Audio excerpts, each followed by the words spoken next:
12 dreams for the Red Queen under crown of stone. 8 voracious beasts born from 8 restless nights. 4 nails piercing the flesh of the sinner. 1 prayer for the summoned, called by this song. 'Tis perhaps the countdown to oblivion for the once proud city of London. 'Tis perchance her inhabitants' last dance alone to face death and pestilence. Confronted by the eerie and unknown, mortals became desperate for answers. A flock's flight makes for an omen, the falling of a star a dire presage. Turning to priests for interpretation when there was no reason to be found. When religion failed, men turned to science. I saw them build such vain cities, crafting machines made for endless war. New questions flattened. What is song but a call to arms? What is hate but jilted love? What is life but death pending?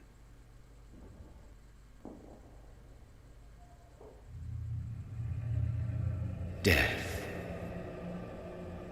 Since the apple was plucked from the sacred tree, mortality was believed to be God's punishment. A righteous snare to keep mankind from ascending to the stars. They were all so wrong. Death is not a wicked thing, nor some holy retribution. A true punishment would be to never know its sweet kiss. Awaken from the harshness and be born once more.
Mary! Oh, no! Mary!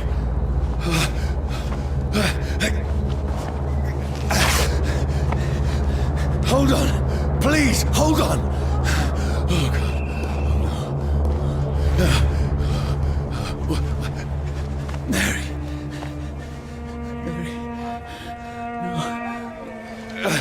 Mary. No. No.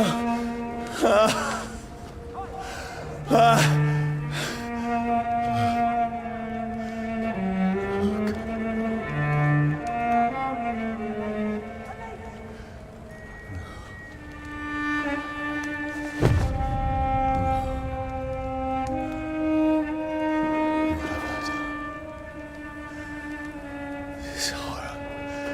It's a nightmare.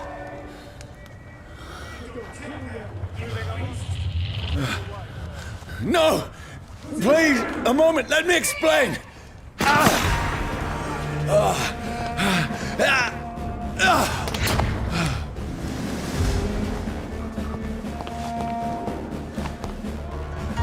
These patrols are after me. Get your weapons ready! No, don't shoot! This is a nightmare. I need to get out of here.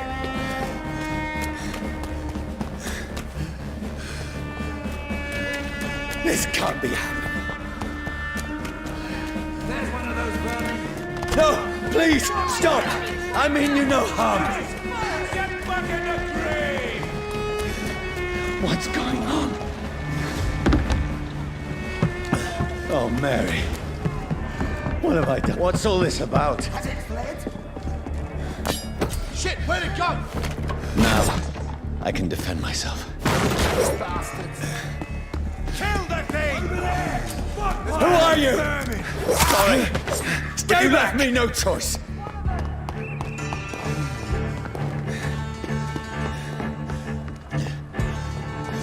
Who are you? Stupid beast! Vermin! Sorry.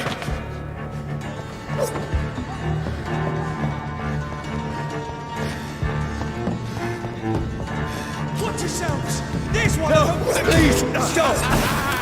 Don't like vermin! Who are you? There's one of them vermin! What do you want?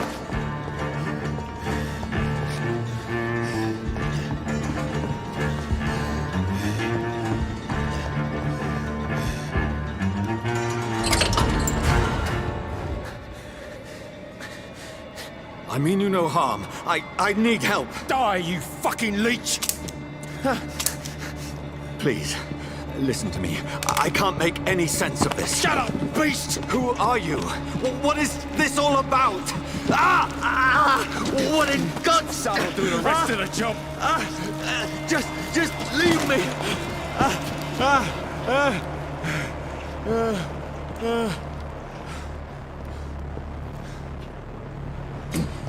The sun. It feels like it's burning me to the bone.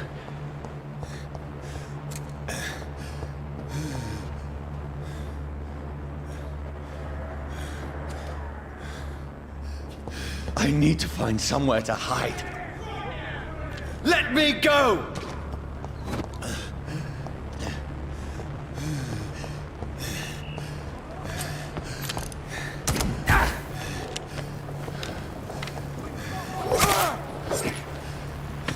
I need to find shelter.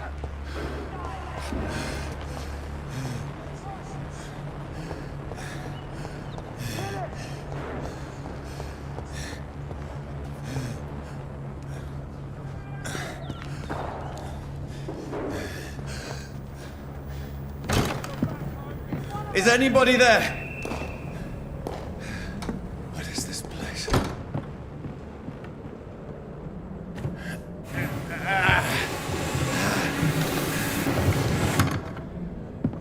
The place seems abandoned.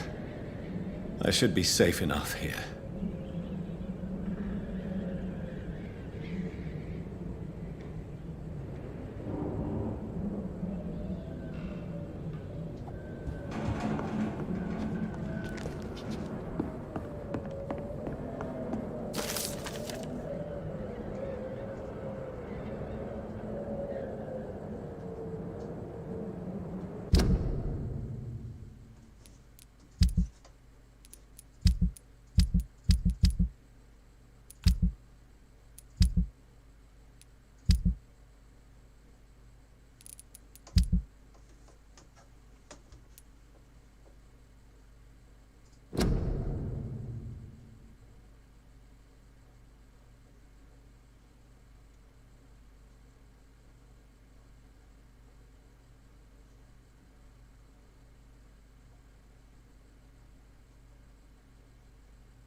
can almost feel the sun's rays like a physical weight pressing against the wood.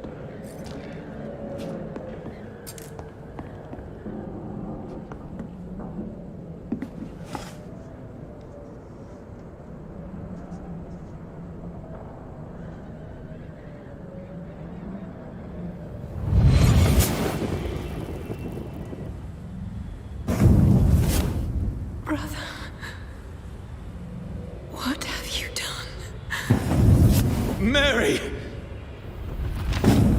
Mary! Mary, I'm sorry. Whoever did this to us, I will find them.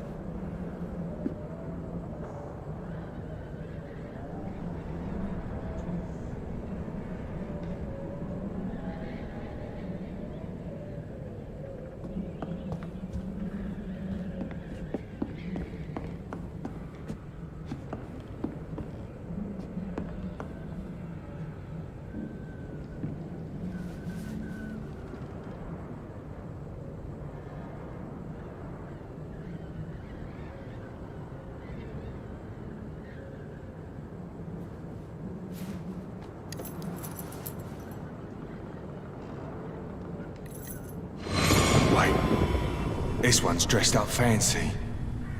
Let's run through his pockets. Picking the dead's pockets? Are you serious? I've still a rent to pay. He's got no more responsibilities. What's this? Gold watch. Beautiful it is. We fancy it and share the takings. I suppose we are undertakers. Now, give him an Eve.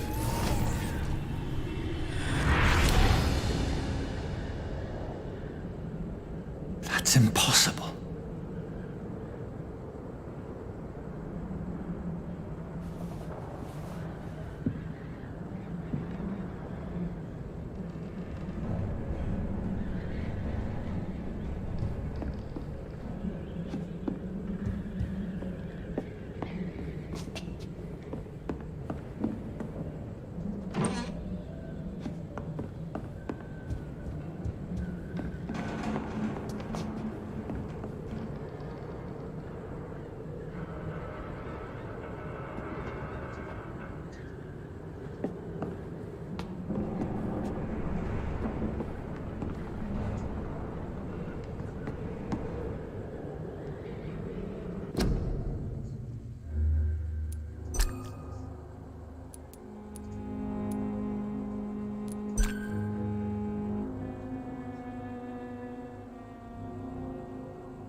Who goes there? A prayer for the summoned by warrior song. A child born from darkness must take scent of his path. Who's there? Are you referring to me?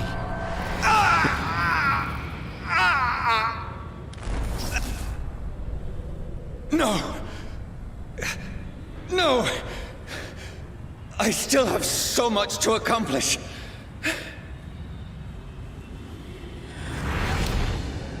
I still have so much left that needs doing.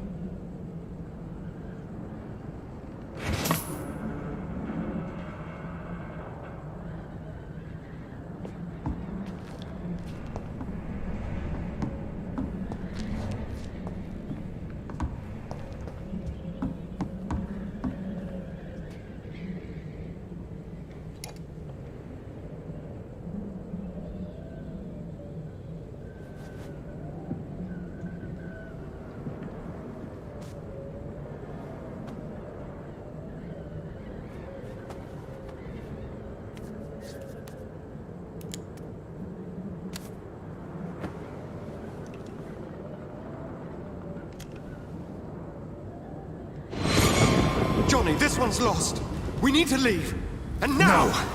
There's time. I can save him. That's the enemy coming! The orders are to evacuate the hospital! Done. He'll live. And now what? We fight. Killing is a hell of a lot easier than healing.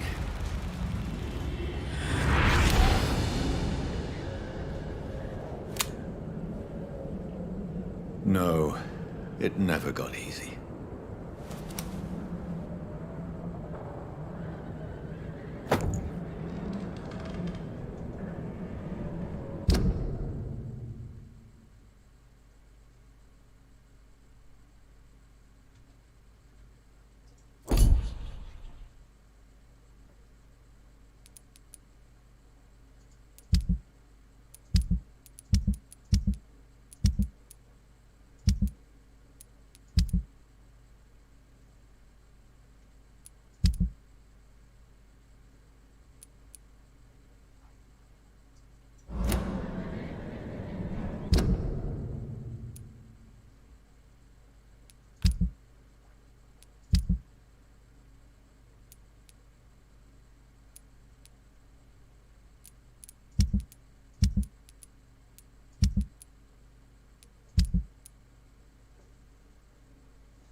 This makes no sense.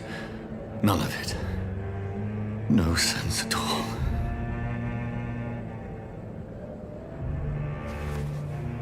It's a nightmare. That's it.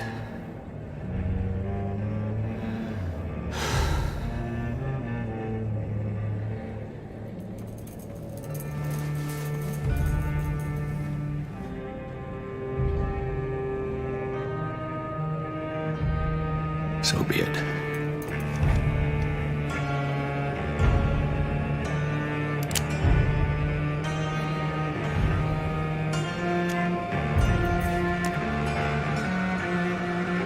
Rational thinking only.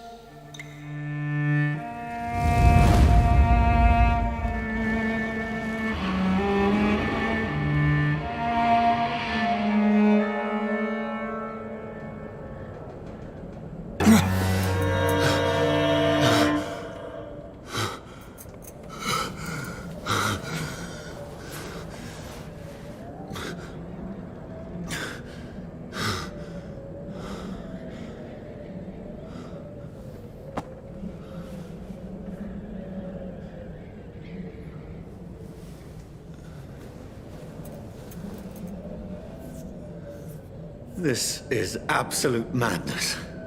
I've lost touch with the real. Madness it is, as mad as the moon, who tames blinding sunlight into a glowing reflection.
Voice in my head.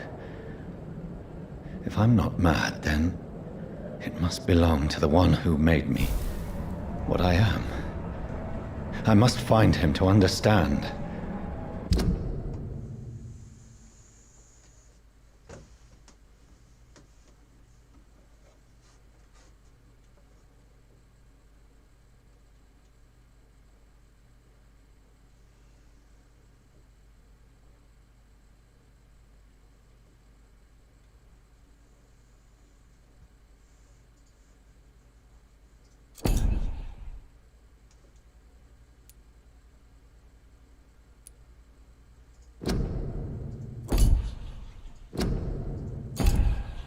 What I have become.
These people want me dead.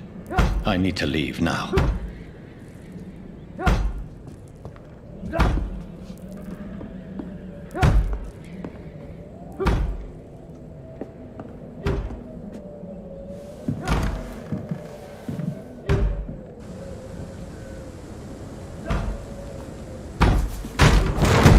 Here's the leech. Here!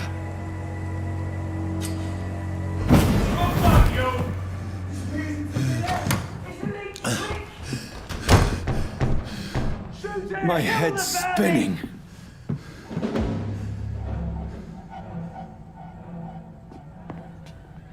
Oi! Come out, you coward! I cannot enter. Clever fucking beasts!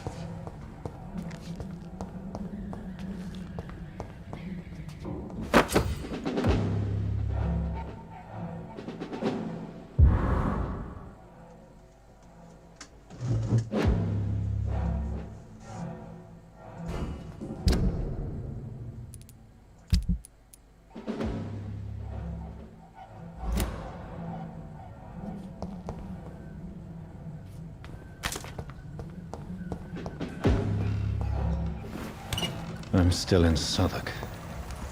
I must reach the West End. Go back home.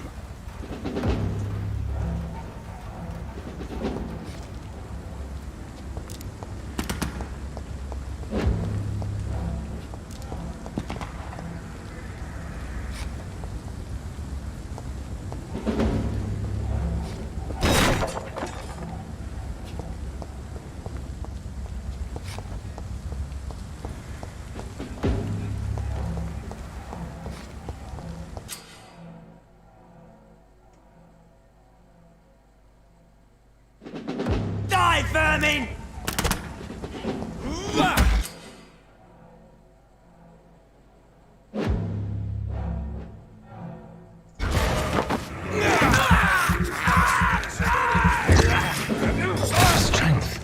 A strength I never knew I had.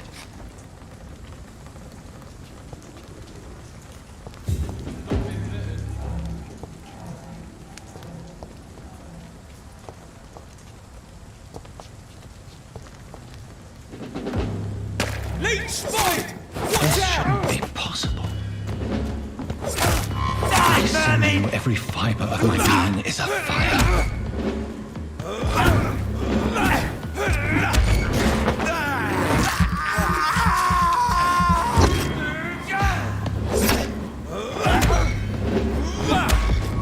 I feel like a child learning the limits of my body.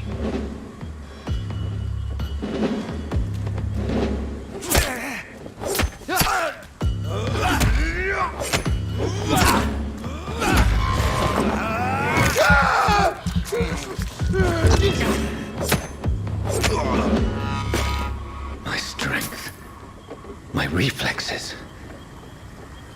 I'm not human anymore.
My poor sister.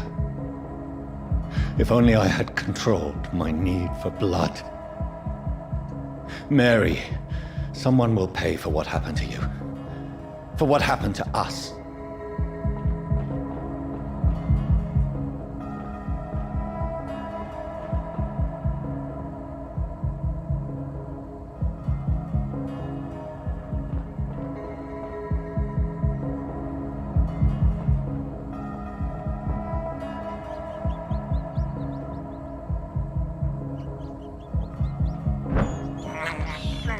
I have this thirst for blood.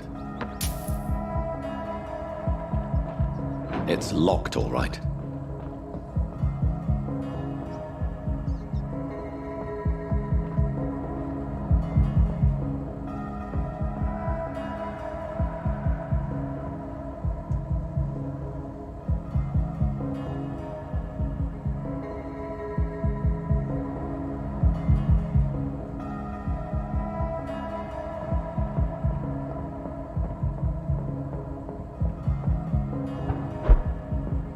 The dizziness from the jump. I can now control it.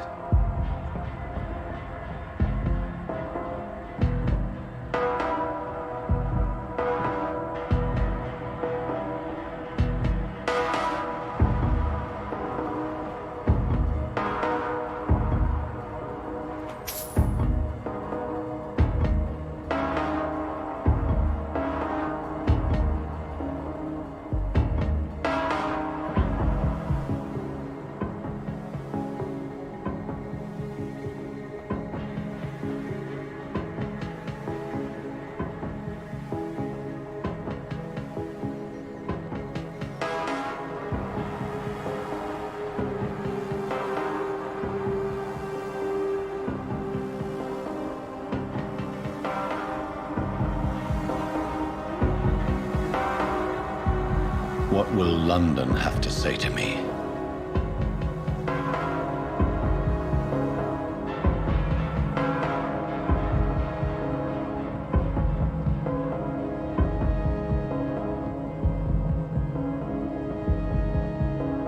I've so many questions unanswered.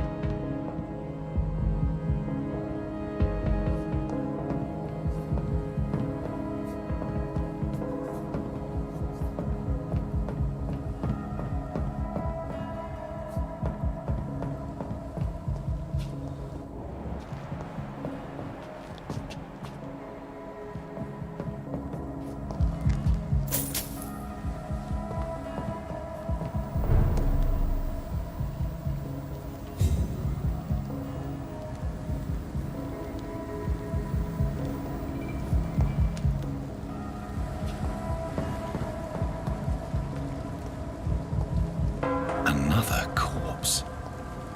Have the very streets of London become a mausoleum?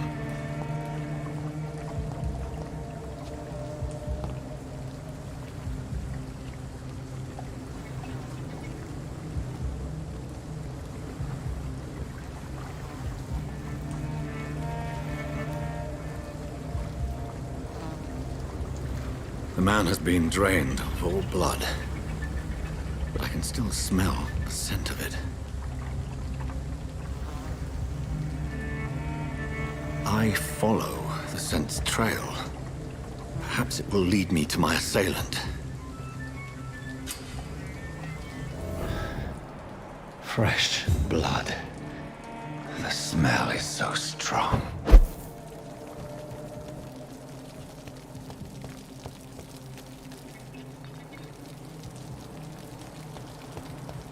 Where has everyone gone?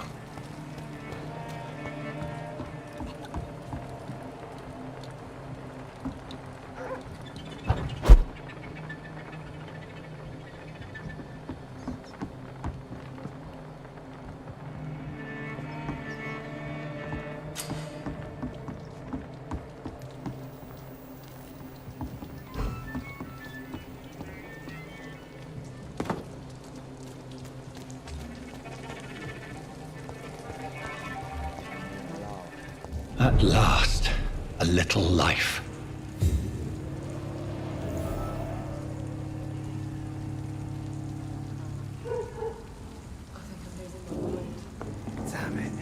I think drink no longer. Welcome, sir, to the Turquoise Turtle. Good evening, sir. I wondered if I could ask for your help. Wow, you look like you need a drink. Yes. I apologize for my outfit. It's been a long night. Been there, seen that. Don't worry, things can only get worse.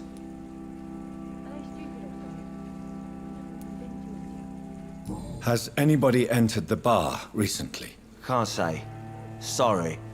I spent the night making love to that gorgeous bottle, see? This is important, sir.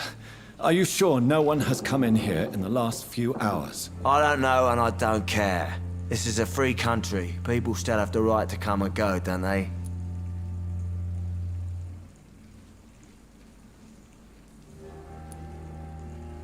What's going on around here? It's like everybody is hiding. You must be new here. Have you not heard about the murders? Everybody fears the return of the sewer dog. Who is this sewer dog? It's the local bogeyman. Convenient answer for every crime that happened for decades. You murdered someone, blame the sewer dog, eh?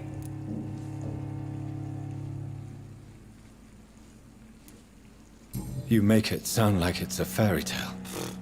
People will always believe in monsters. It's easier than accepting their own darkness. We can all be monsters. Are they stupid or something?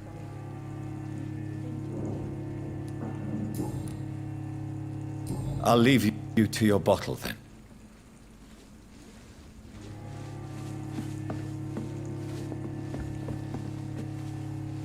My God, sir, you look like Jonah's whale just spat you out of hell. Can I get you a drink? No, thank you. I'm not thirsty. Well, grab a chair and get some rest. This is going to be another long night.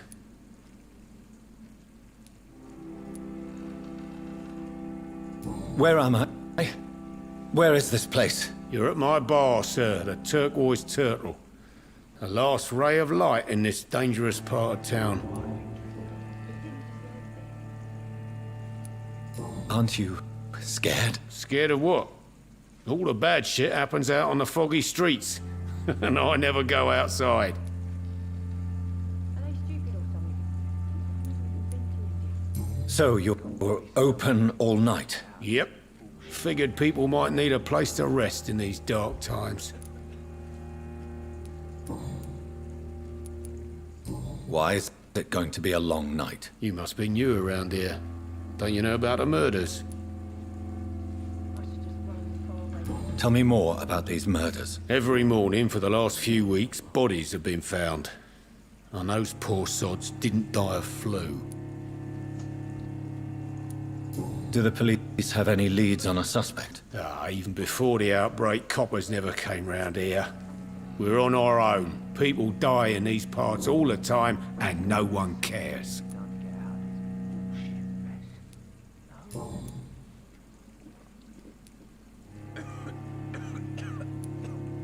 I'm looking for someone who might have passed through here recently.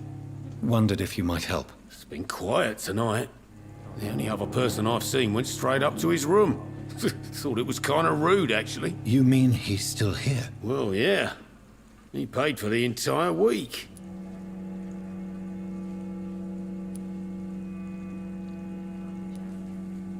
Who is this man? What does he look like? Well, like a gentleman, I guess. Well-dressed, quite polite. A professor or something fancy like that. Always writing, reading notes. How long has he been here? He rented the room a few days ago and didn't say when he'd leave. I need to meet this man. I have questions. Just climb the stairs and knock on the first door. I heard him open his window, so I guess he's still awake. And, Yes? no funny business, you hear me? This is a respectable establishment. I hope I live long enough to see them wet boot boys get what's coming to them. It's a good thing you cannot see me now, Mum.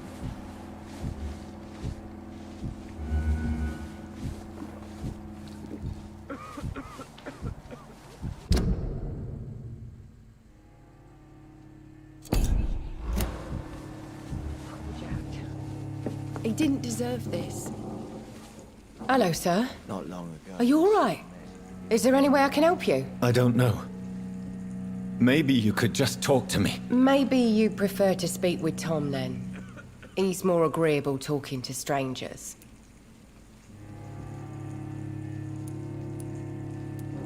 I just want to talk.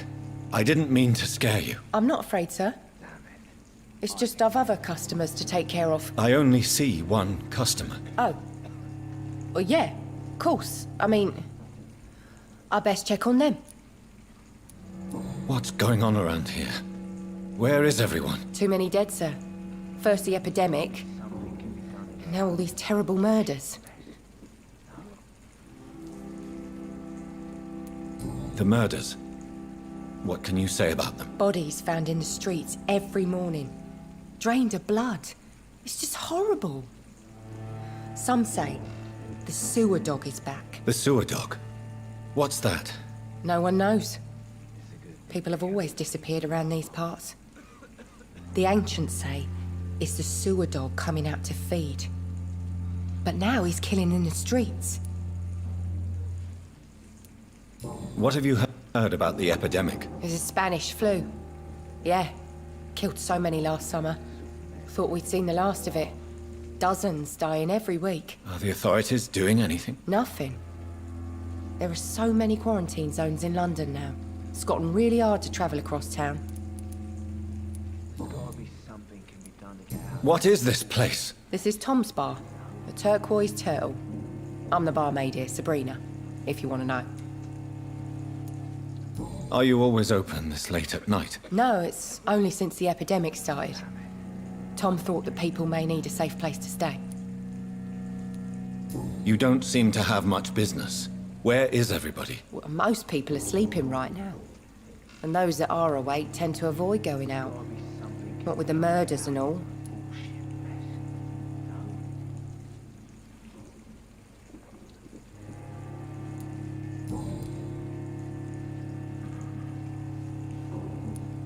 I'll leave then. Thank you. Not long ago, this sort of mess would have given me a laugh.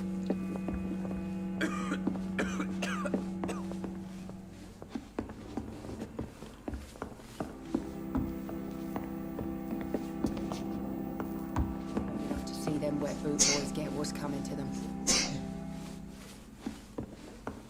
It's a good thing you cannot see me now, Mum.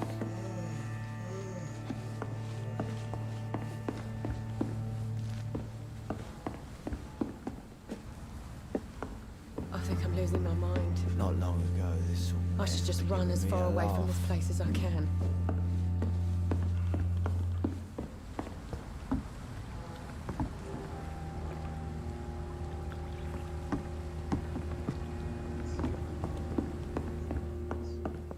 Poor Jack. He didn't deserve this. Damn it. I think drink no longer stirs me.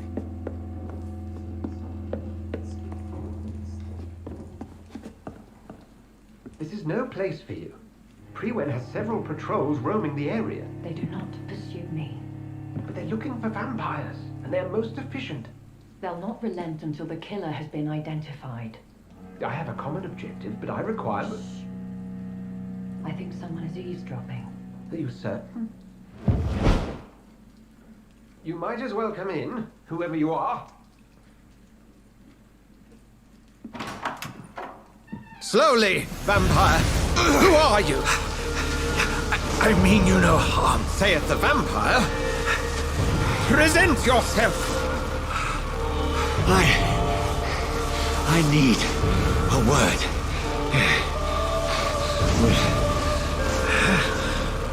Anyone.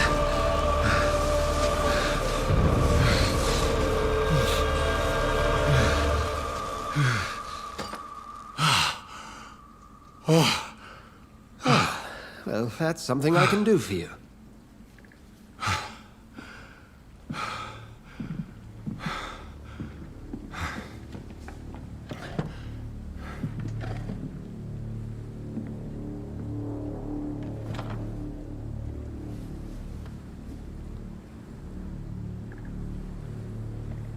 And who...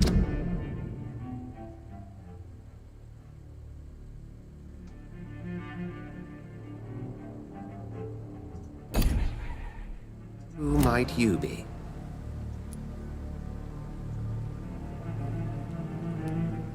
I'm not sure that I know anymore.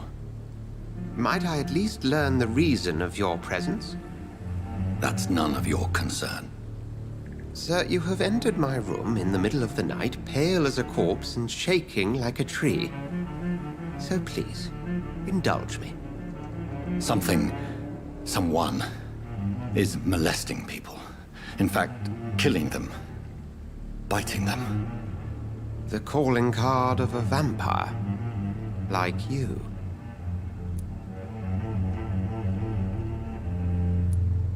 You seem the expert. How would that be? I have my secrets, as you have yours. Then if you are not a vampire, who or what are you? Dr. Edgar Swansea of the Brotherhood of St. Paul.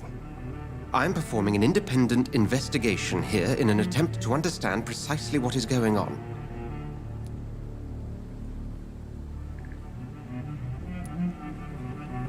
I heard another voice, that of a woman. Who were you talking to? Ridiculous. I've no idea what you're talking about. Something tells me not to trust you. Then the feeling is mutual.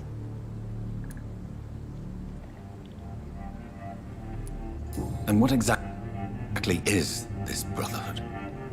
Sir, if the name is not familiar to you, then we shall discuss it another time.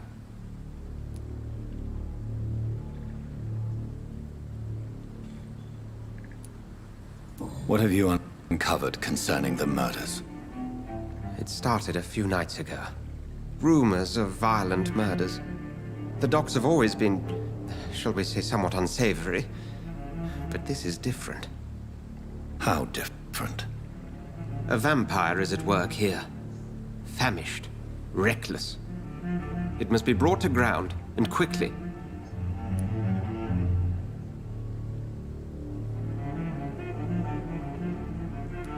Then help me find the culprit. I may. If you'll first tell me why you opened this door. I followed a trail. The scent of blood from a recent victim. It led me here. You thought I was your aggressor? That explains a great deal. We are both chasing the same shadow.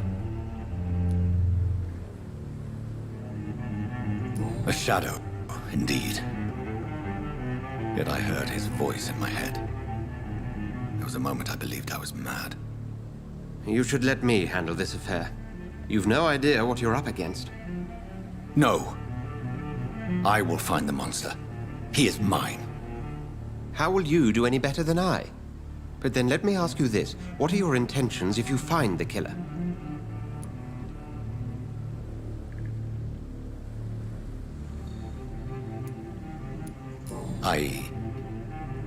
I don't know yet. Then I can only wish you good hunting. And pray we shall meet again.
If Swansea is not my attacker, it means somebody else came here tonight. Someone must know something.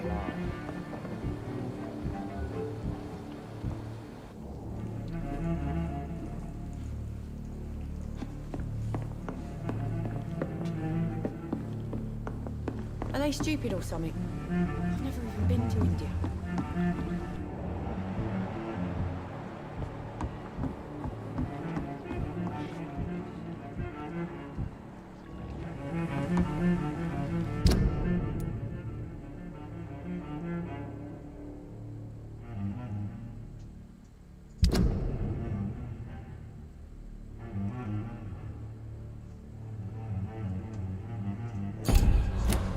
I hope I live long enough to see them wet boot boys get what's coming to them. Evening, sir. Can I help you? I have a few questions for you. Well, if you must.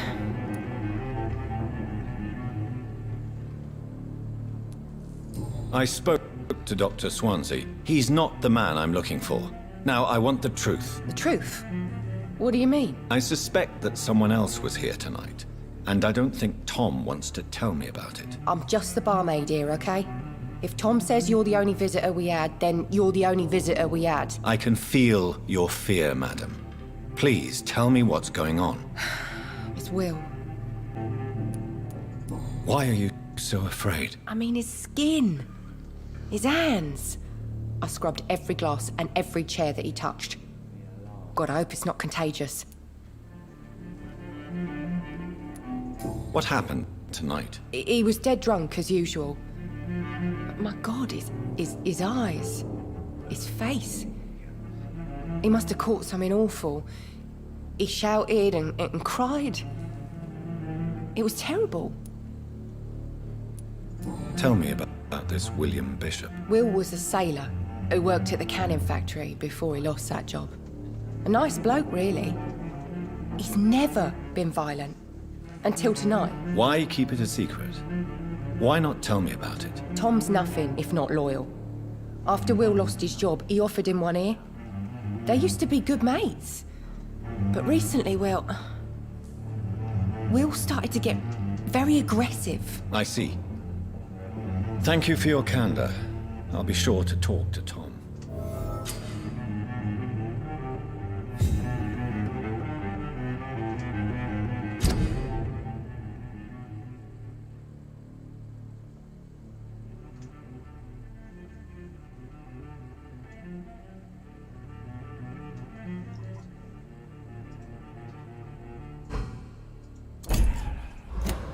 Not long ago, this mess would have given me a laugh.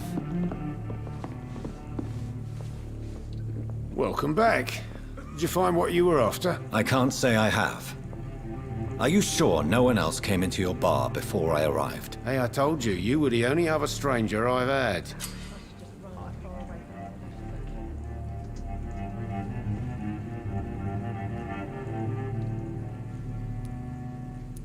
Tom, talk to me about the visit from your old friend, William. Yes, Will came by tonight, but he's not my friend anymore. Who is he? William? Just an old sailor who loves his gin too much. He worked for years at the canning factory before it closed. Is he dangerous? Yeah. Like many drunks, he's all bark and no bite. He can barely stand up most of the time. How was he tonight? Was he different? Sicker than usual, perhaps. He whined and mumbled about how mean people were to him and how he'd like to talk to me outside, and then he left when I refused.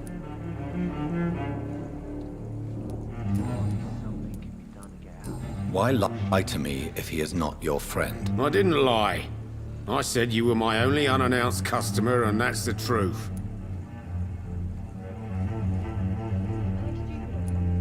I need to find him. It's a matter of urgency. Do you know where he is? You could try his boat. It's up by the North Pier. He sleeps there when he's too drunk to get home. Please describe him to me. What'd you expect? He's a tall, sick bastard with a bad rash and torn old clothes. William used to be strong.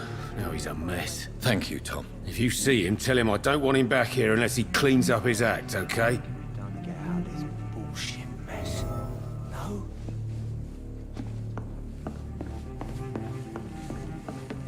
Poor Jack. He didn't deserve this.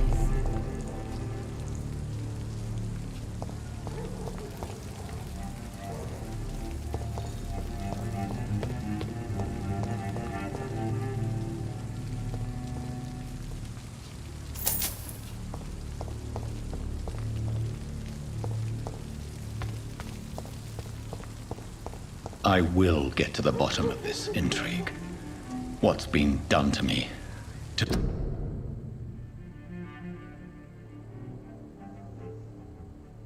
they stupid or something? I've never even been to India. This city.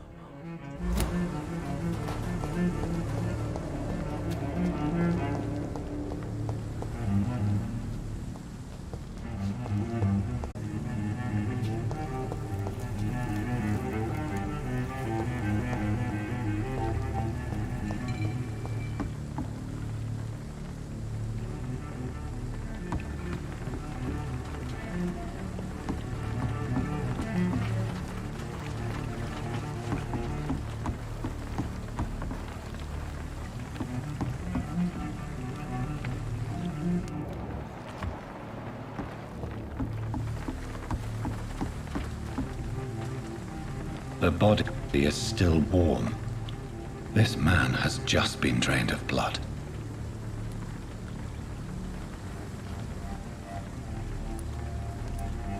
Blood and empty gin bottles. This bishop fellow is something of a heavy drinker. What's this? Some sort of note.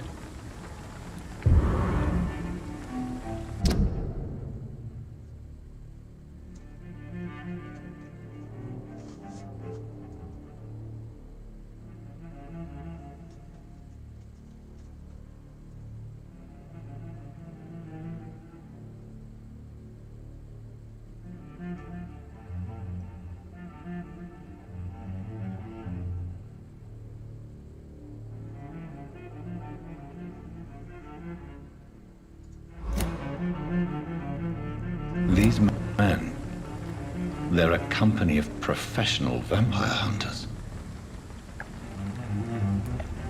This man was armed.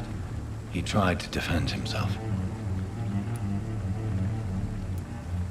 This corpse has been dried of its blood, just like the previous victim. There are blood splats on the other side of the canal. I must reach that barge.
Shut it, Mr. Billy.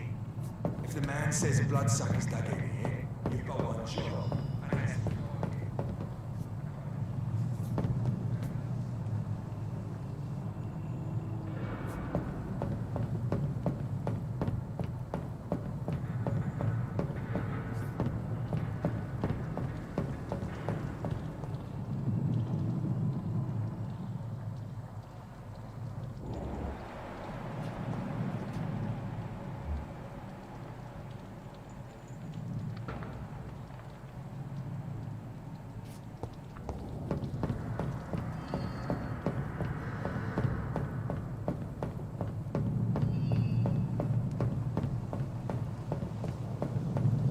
Over there!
Crush the leech, boys! There's one of them vermin!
See any of these bastards back here again?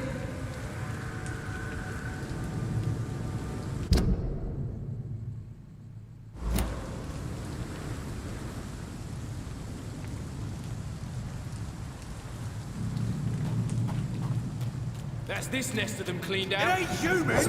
Kill it! Filthy piece of shit! Over there! There's one of them vermin!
Over there!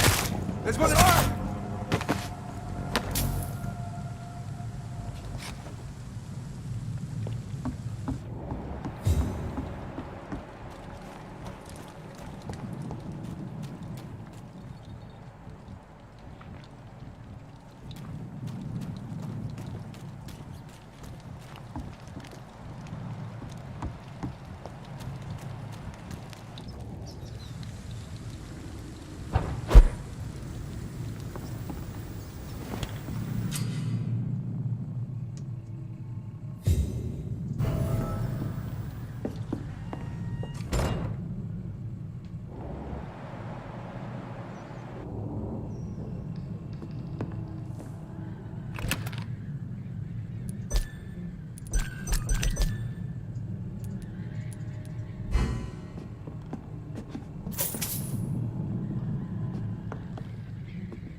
fresh blood.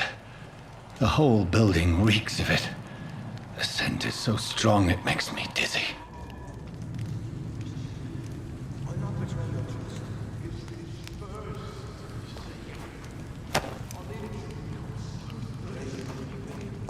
As one, we shall overcome this. We've done it before. No. I had a drink outside tonight already and it did not quench my thirst. I must have more. Oh dear God.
Reeks of bloodshed.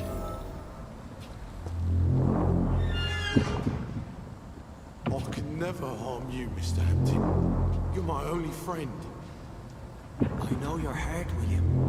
Alas, you must give me permission to leave. I'll not betray your trust. It's this first, you see. I need a drink. I'm so Stay thirsty. with me, William. As one, we shall overcome this. We've done it before. No. I had a drink outside tonight already and it did not quench my thirst. I must have more. Oh, dear God. Not again. William, please stop.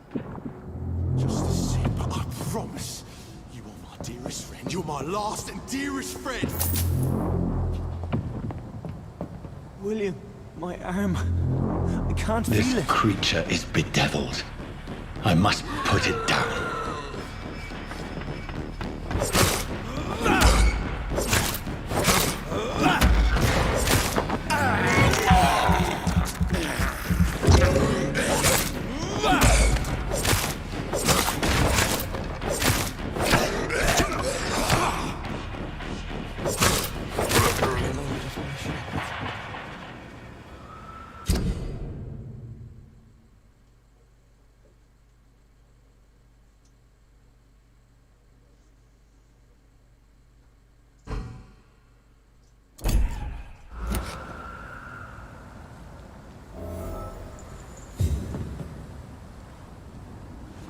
William was an honorable man.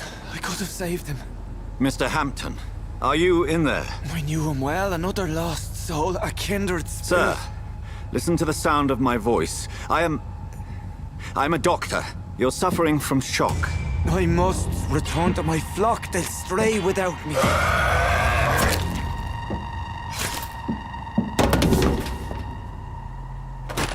Remember, certain skulls are every bit as resistant as we are. Who are you? What do you mean by skull? You truly are a newborn. I should have realized. Wait. You are the woman from the bar. Are you like me? Can you help me? I believe, sir, I already have.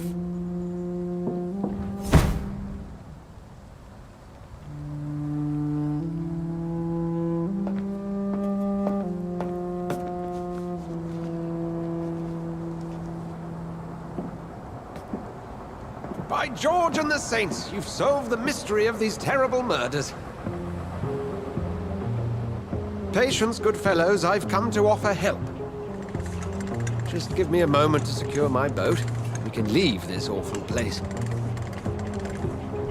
William was not the evil man they claimed. He was just taken by the thirst. He needed this drink. This man requires medical attention. We'll see he gets to the nearest hospital. No, please, I must tend to my fold. My flock needs me. There, sir. Go with the good Dr. Swansea. He's resourceful, and I'm sure he'll take good care of you. You'd best come as well. The sun is soon to rise, and you'll need a place to rest. I just need a moment. If I can learn something about what has happened to William, I'll be a step closer to understanding what happened to me.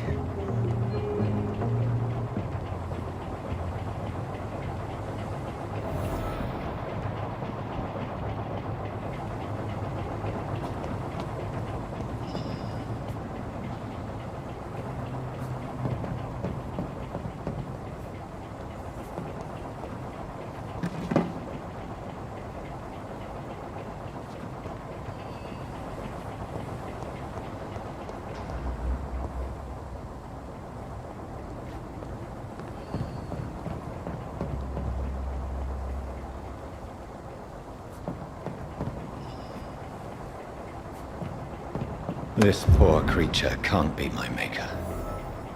Could it be some subspecies of vampire? I must find a place to analyze the blood.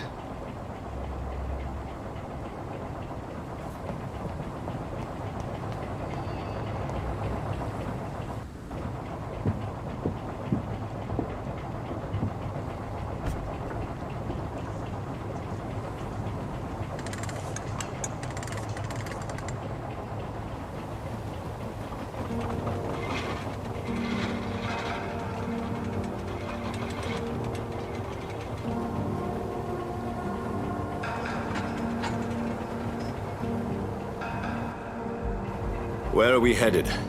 We're on our way to the Pembroke Hospital. It's just across the canal. They'll have a bed for poor Mr. Hampton. William was... what manner of creature was he?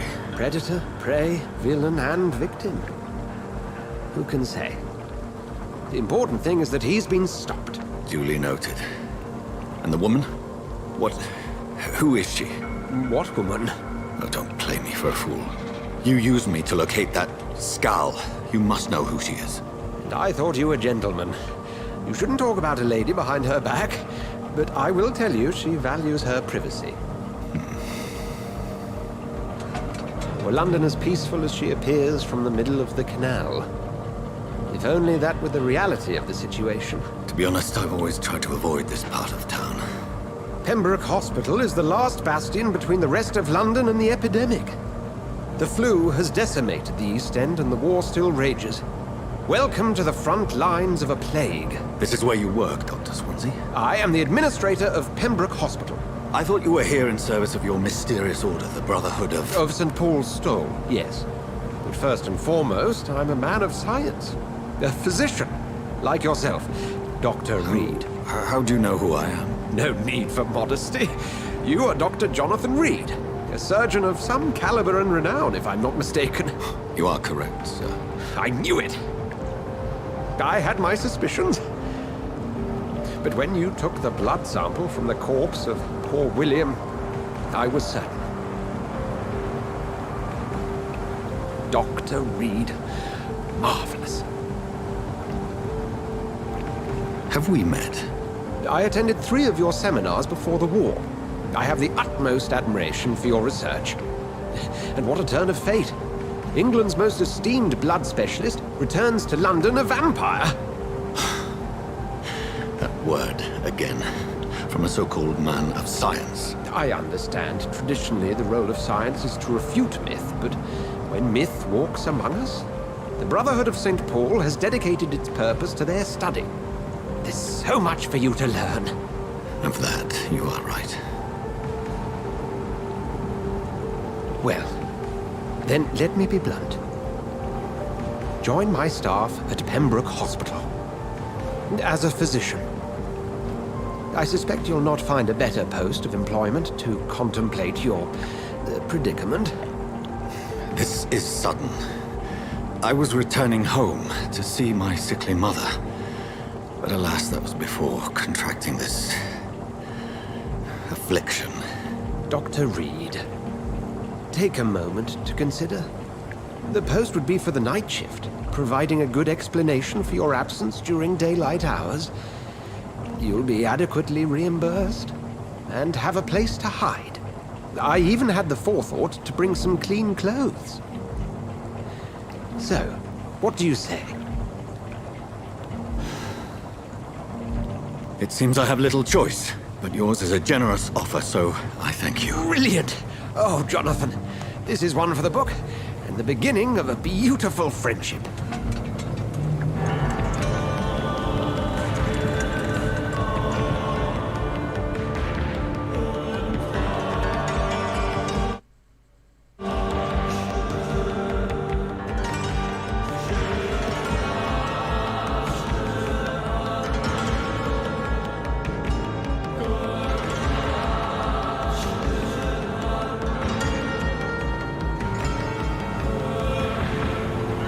Dr. Swansea, thank goodness. I was beginning to be concerned. Worry no more, Nurse Crane, for I bring good news. Oh, Doctor, what a night. We lost 2 more patients. Nurse Scow said she couldn't take it anymore and resigned. Yes, well, I'll make a new rota in the morning. In the meantime, find a good bed for Mr. Hampton. Be sure to pay attention to his needs. Of course, Doctor. Oh, and Dorothy? Yes, Doctor? Dr. Reed here has just returned from the front. He served King and Country and will be joining us here at Pembroke. We're very lucky to have gained a surgeon of his talent, and one so experienced in blood transfusions. That is good news indeed, Doctor. Oh, yes.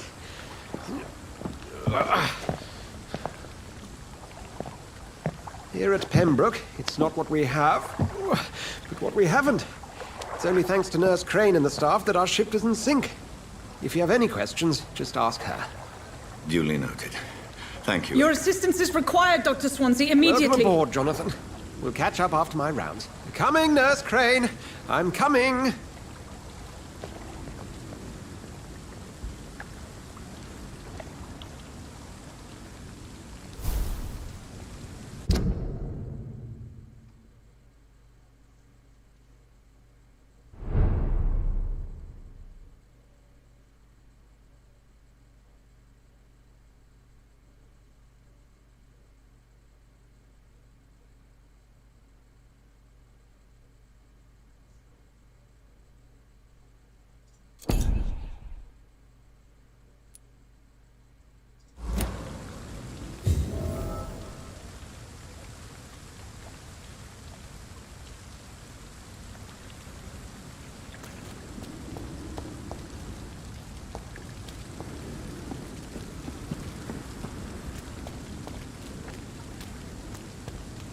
I'm sorry, Jonathan. Mr. Hampton needs me right now. Come on, you bastard! You can do better than that! Nah, it's my turn!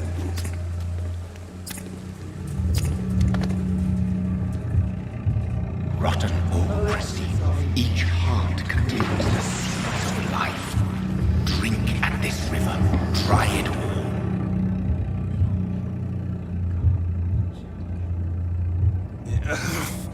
Oh, come on, you bastard! I won't bite. Sir, please. You've lost too much blood. Calm yourself. You think I didn't notice? Stop your staring and get me to an hospital, you arse!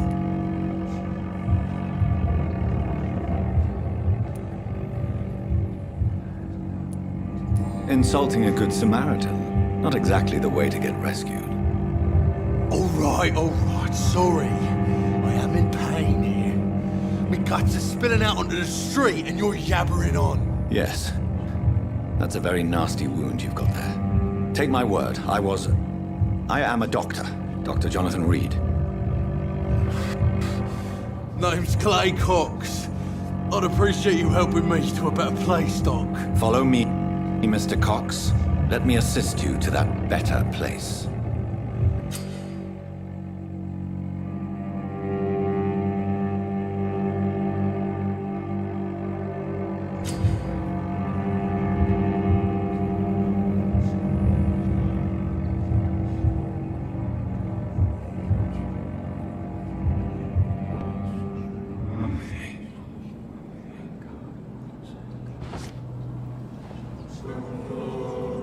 Bring this fading light into shadows. Dance with him the dance of life and death.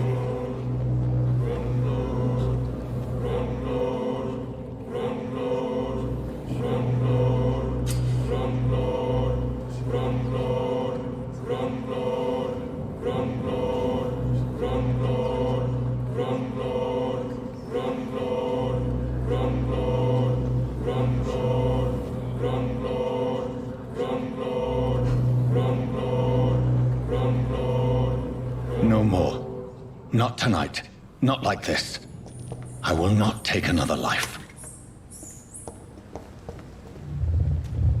It is wise for the huntsman to sometimes let his prey go, but no famished hunter can run for long.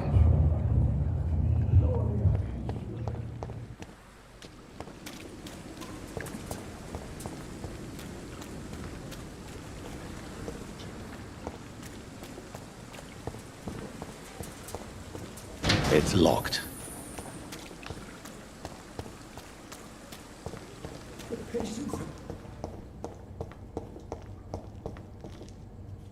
Whoa, I feel giddy.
Good evening, nurse. I'm Dr. Jonathan Reed, the new surgeon here at the Pembroke. Dr. Swansea has already told us about you, sir. I'm Nurse Gwyneth Brannigan. Welcome to the Pembroke Hospital. Did he really? It's a good thing I wasn't hoping to keep a low profile. All members of staff have already read about your new blood transfusion technique. Dr. Swansea made sure of that. I see.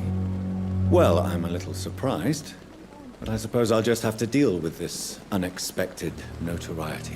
You must know, blood transfusions are Dr. Swansea's primary subject of research.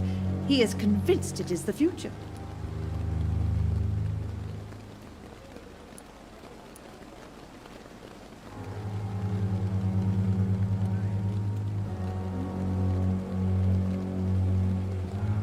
Do you require medical assistance, nurse? Thank you for your concern, but I'm fine.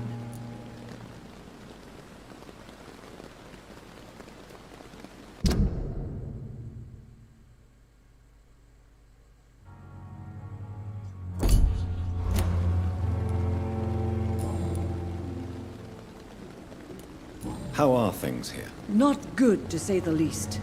We're struggling against an invisible enemy, more lethal than any bullet from a gun. It's hard, Doctor. An invisible enemy? Quite a poetic term for a disease, especially from a nurse. Sorry, Doctor. These last few weeks have been exhausting. We could all do with a good night's sleep. Do you think this hospital can survive the epidemic? We are all volunteers here, and we're trying to hold fast, but how do we beat an invisible killer? Some nurses have already resigned.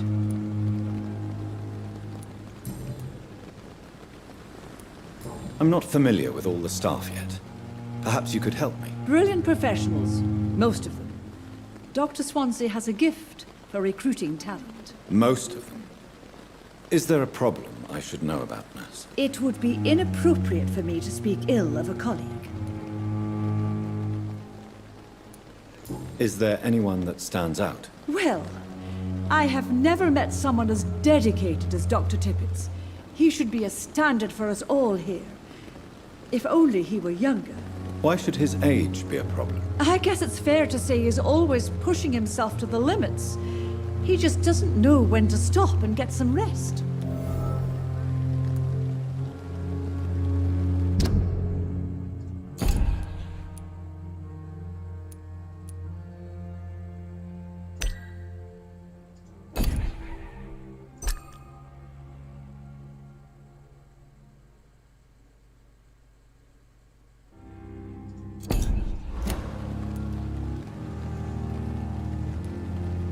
Nurse Brannigan, if you do know something, please tell me.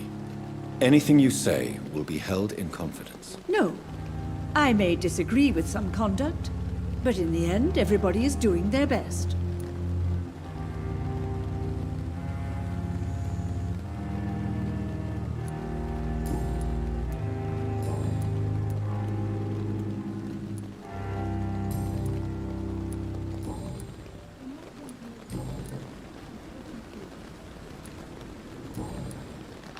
Goodbye, nurse.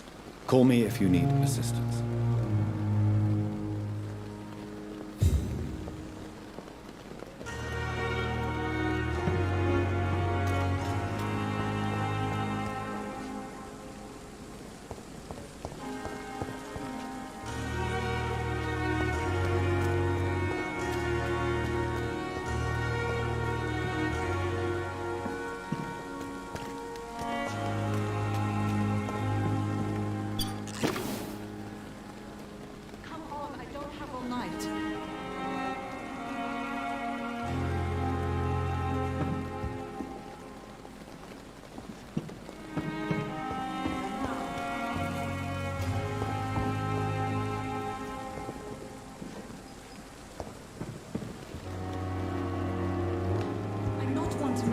Doctor, I've patients to attend.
Scowl voices in the garden. I should investigate. If they were to find somebody.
It's locked, all right.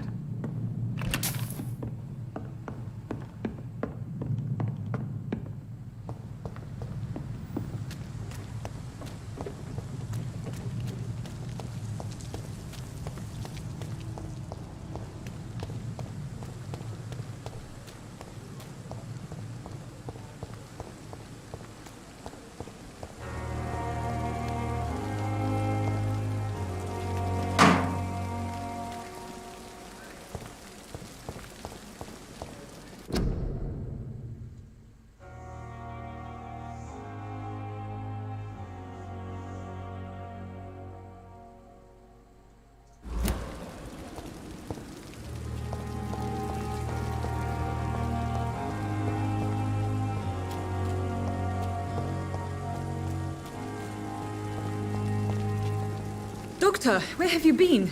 I've little time to play hide and seek with new staff members, no matter how illustrious they may be. I found a wounded man by the docks. He answers to the name of Clay Cox. He requires urgent medical attention. Already making the rounds? That's the Pembroke spirit. I'll ask our porter, Milton, to bring him back immediately. Thank you, nurse. What can I do for you? Dr. Swansea insisted we provide you a quiet office. You'll find it on the second floor with your name on the door. Thank you. Nurse Crane, isn't it? Yes, Dorothy Crane. Welcome to Pembroke Hospital, Dr. Reed. Your office has been prepared.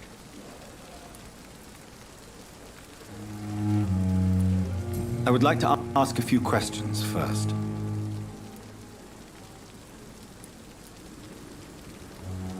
What kind of man is Dr. Swansea? Well, you accepted the job from him. I thought you would have known about your employer.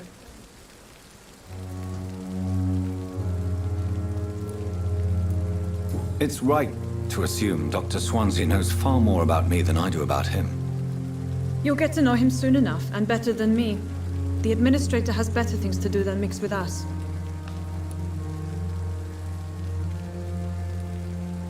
Apologies, I've only just met him the once. This is sudden. I've only just returned to England. Dr. Swansea is a brilliant surgeon and the most compassionate physician.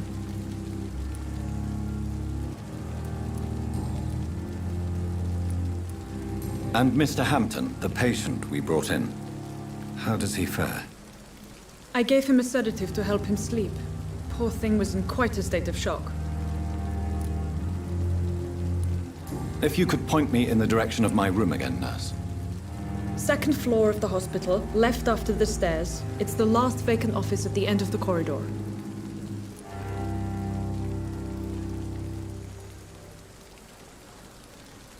Thank you, Nurse Crane.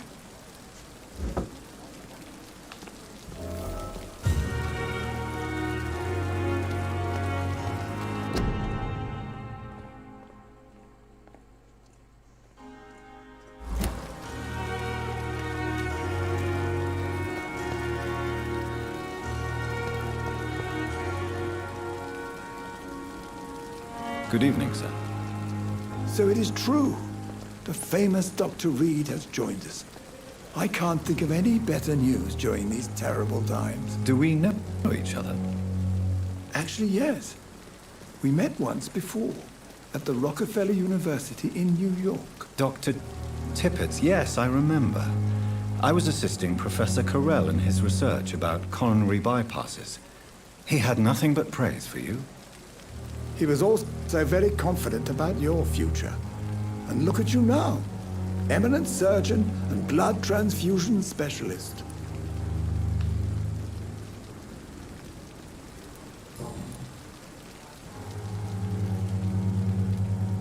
You're exhausting yourself, Corcoran. Maybe you should think about preserving your strength. No. We must keep on healing all those poor souls. We are the last rampart before chaos. Once more unto the breach.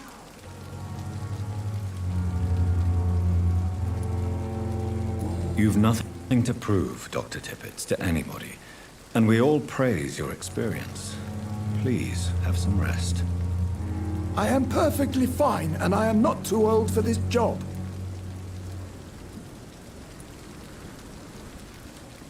What is the Pembroke Hospital situation? And please, speak freely. This hospital is not exactly the best of London. I'm sure you are used to working in a better environment.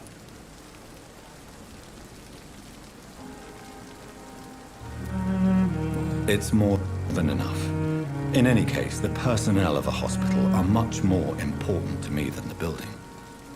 Don't be misled by appearances, Dr. Reed. This hospital does not lack talented people. It just lacks hope. What can you tell me about the staff in the hospital? Some are really good, and others are not so good. But during this troubled period, there is no time for slander. I prefer to focus on the positive character traits.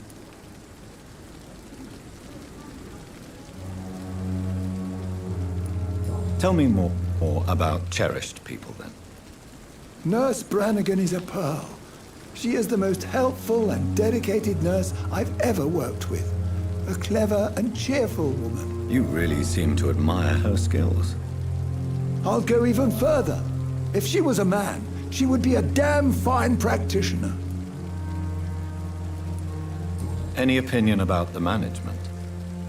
I don't always agree with Dr. Swansea's reserve, but I must admit he does all he can to keep this facility running during this crisis. Ah, yes, the burden of command. I was fed up with this concept while serving as a medical officer. Don't get me wrong. Swansea's a good administrator. I just wish he would get out of his office now and again.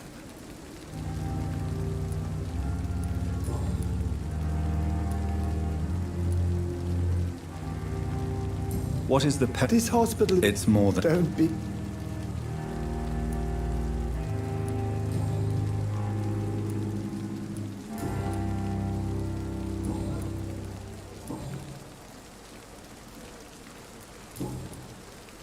Goodbye, Dr. Tippett.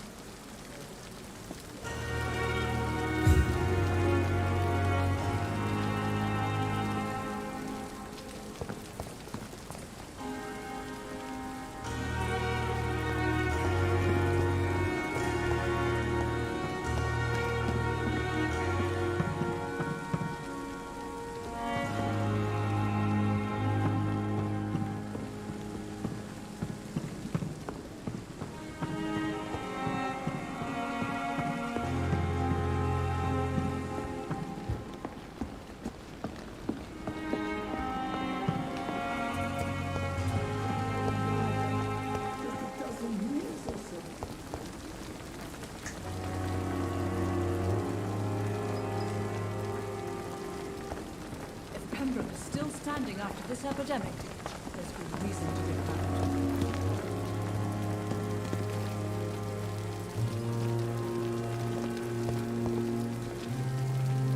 Good evening, sir. I'm Dr. Jonathan Reed. I'm new here. I've already heard about you, Dr. Reed. I'm Milton Hooks, the ambulance driver for this shithole of a hospital. That's quite a blunt introduction, Mr. Hooks. You can call me Milton. I like to speak my mind, Dr. Reed. Perk of the job. Don't judge me, and I won't judge you. I'm not sure I understand what you're talking about. Well, I'm no doctor, but I'm pretty sure a gun can't be used as a surgical instrument. You have a keen eye. I learned to shoot during the war, and have carried one ever since. Old habits die hard. No need to explain, Dr. Reed. And if you ever need a better gun, remember, I may have something for you.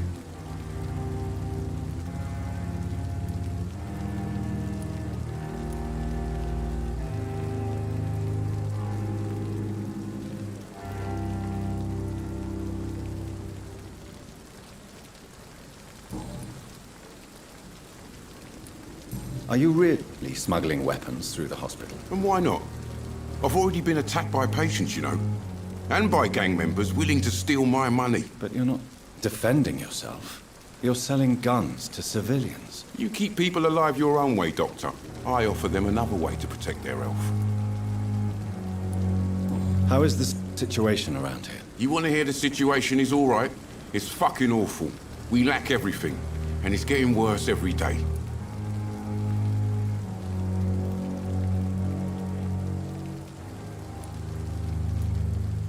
So what do you do exactly in this hospital? Apart from smuggling guns, I mean. I've been an ambulance driver since... too long, I guess. I bring sick people here night and day. It's a dirty job, but I get it done. Most of the time. Since you're on the front line, how is the sanitary situation in this vicinity? It's a complete disaster. It's even getting dangerous to enter some streets or buildings. Even the locals attack you. It sounds like things have been a bit rough recently. What's happened? Yesterday I got attacked by the patient I was bringing here. I escaped through the hospital's garden, but I lost my wallet when I was running. You left an infected patient outside the hospital? That's incredibly dangerous. Go there yourself if you want, but be careful, Doctor. I'd rather not bring your dead body back.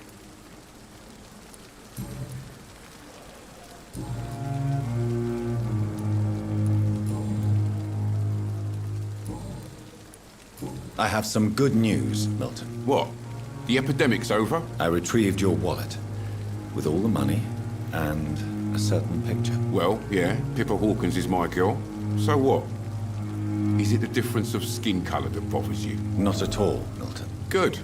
Please, take this money anyway. To remind you to keep your mouth shut. Not everybody is as broad-minded as you, Dr. Reed.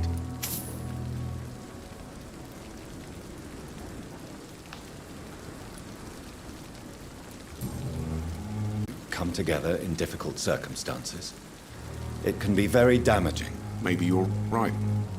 But we support each other. And that's all that matters. You do realize you could both get fired. Hospital staff are not meant to have intimate relationships with one another. Come on, Dr. Reed. Do you know how many rules are broken in this hospital every day just to keep it running? There's nothing wrong with what we're doing.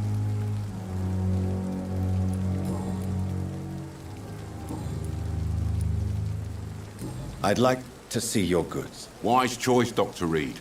A reliable gun is what everybody needs these days.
Safer here than anywhere else in the East End.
Dr. Swansea is right. This place seems perfect to conduct my research. This dead flesh needs it.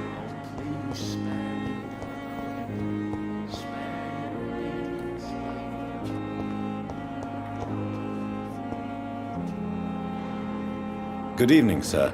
I'm Dr. Reed. I believe we're going to be colleagues. Reed? Yes, I've been informed about your arrival. I'm Waverly Ackroyd. Welcome aboard, I suppose. Does my arrival inconvenience you in some way, Dr. Ackroyd? Let us just say that I don't particularly share Dr. Swansea's enthusiasm for hiring you. What we need here are reliable professionals, not overrated dabblers.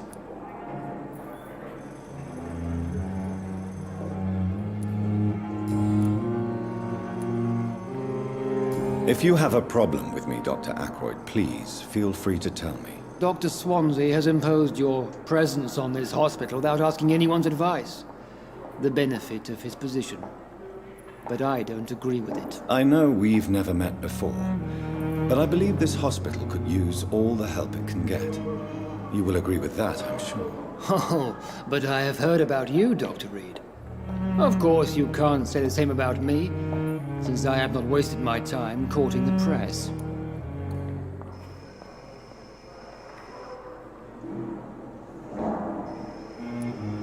There is no need for such animosity between us. Don't you think the epidemic is already enough to deal with? That is one point we could agree on. And that is precisely why I want to be sure that you will be of help to this hospital, instead of a burden.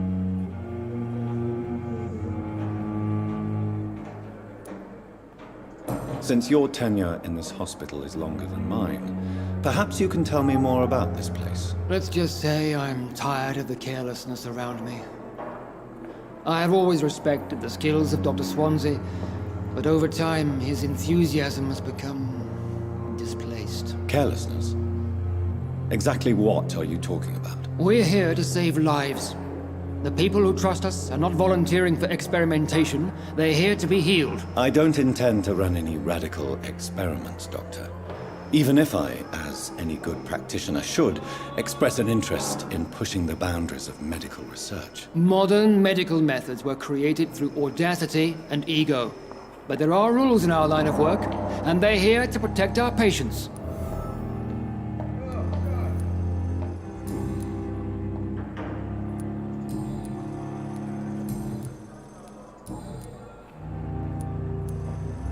I don't know what you've heard about me, but I have already proved my value as a practitioner. I don't question your skills, Dr. Reed, but your motive.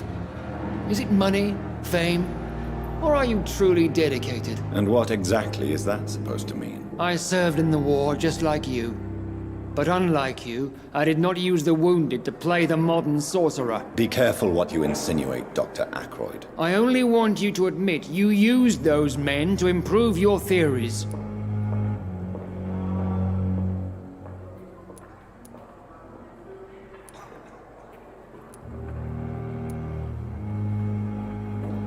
This is ridiculous.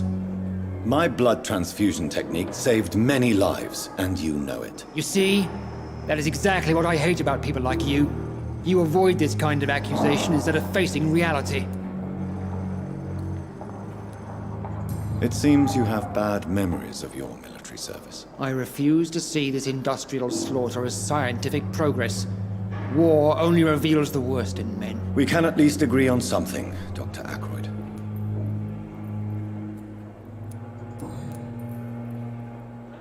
Thank you for your time. We'll talk later.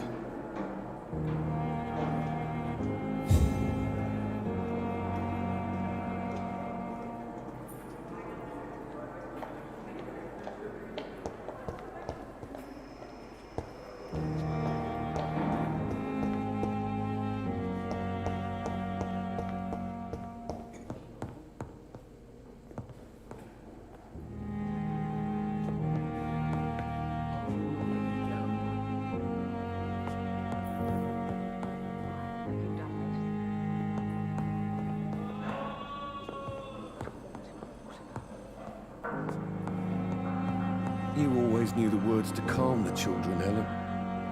As for me, what a blundering idiot. Good evening, sir. I'm Dr. Reed. May I help you? I don't know if a third opinion is needed. Your colleagues are already arguing about my condition. I see. Would you mind telling me more about your situation? I'm Harvey Fiddick. All I want is to get me bloody arm fixed properly.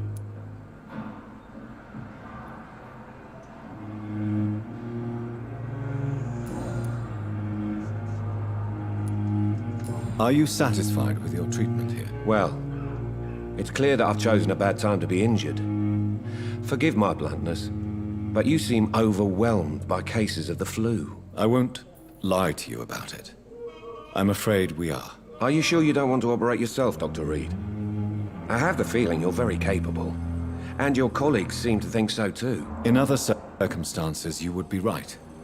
But for now, I don't think I can take on the responsibility. My apologies.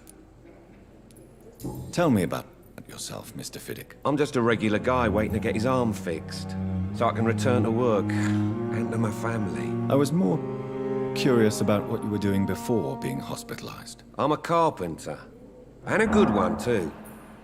But that means I need both arms to feed my family, Dr. Reed.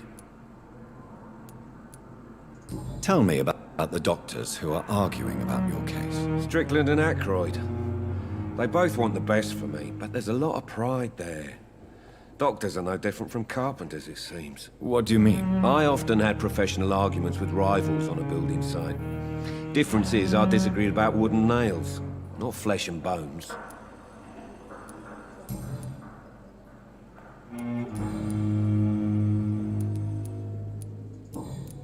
Goodbye for now, Mr. Fiddick. I'll see you later. Sweet girl. Reads me like a book. I never could keep anything from her.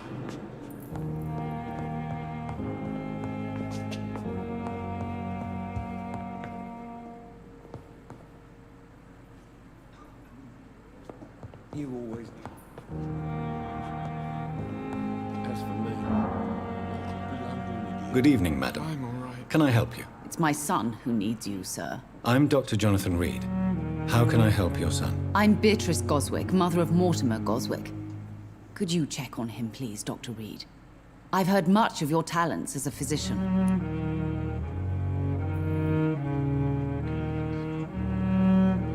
Do you require medical attention as well, Mrs. Goswick? I have other concerns right now, Doctor. But I'm fine, thank you.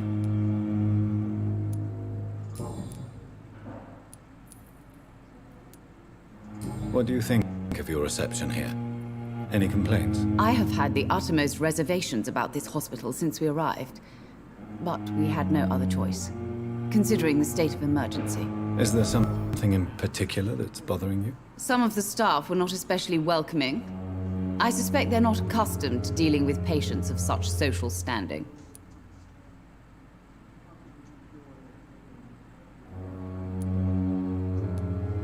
What can you tell me about yourself, Mrs. Goswick? Not much to say. Just take care of my Mortimer and I'll cover all the expenses. That's all that matters.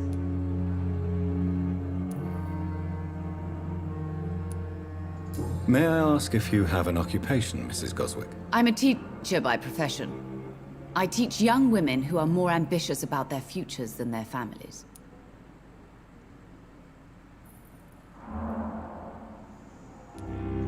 Are you really that rich?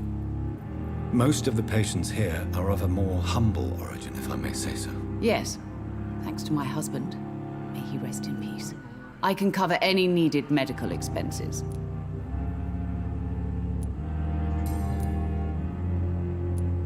Tell me more about your arrival at the Pembroke Hospital. What gave you such a bad first impression? The ambulance driver was quite rude, for a start. And that nurse, Miss Hawkins, seems to have quite a dubious attitude. What do you mean? She managed to secure a bed for my son despite the epidemic. It was a relief, but it wasn't cheap.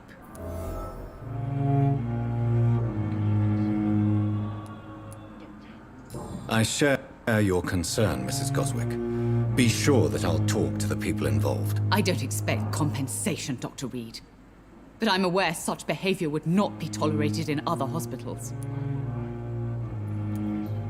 She charged you for a bed? Yes, And I paid without question, considering the urgency of the situation.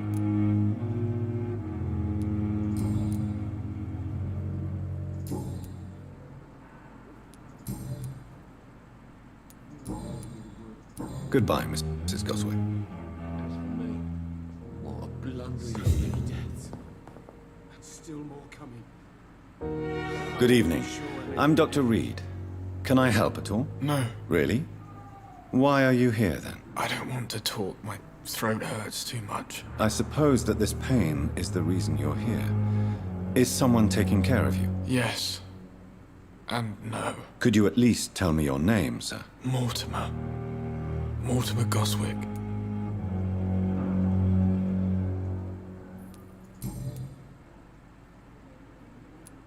How painful is your throat, Mr. Goswick? So painful I'd rather not talk at all, Doctor. I'm sure you realize a doctor and his patient have to communicate, sir. Would it help if I gave you some paper and a pen? Not really. I see. Then maybe it's not just your throat that hurts, Mr. Goswick. Perhaps your sore throat is just the consequence of something more hurtful. Yes, maybe. But I don't want to talk or even write about it now. Why did your mother have you hospitalized here? She seems convinced this is a bad hospital. My mother just wants the best for me. She won't rest while I'm here. She'd go all the way to hell and back to help me. Pembroke Hospital may look unorthodox, but rest assured you're in good hands here. It's not me you have to convince, Dr. Reed. It's my mother.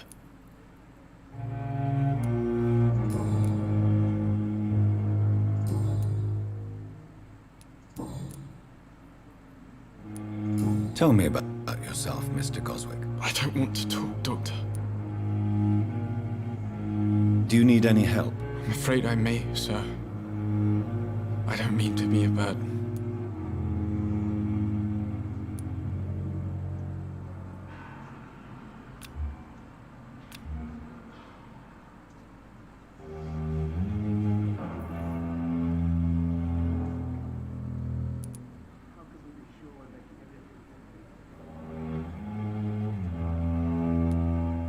I will see you later.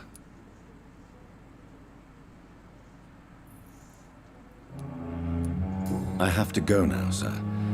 But don't hesitate to contact me if you need any help. Good evening, sir. Shift never end. Doctor.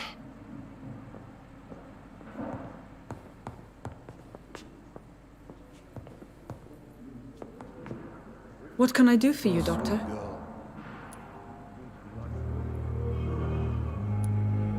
Thank you, Nurse Crane. And still more coming. How can we be sure we're making a difference?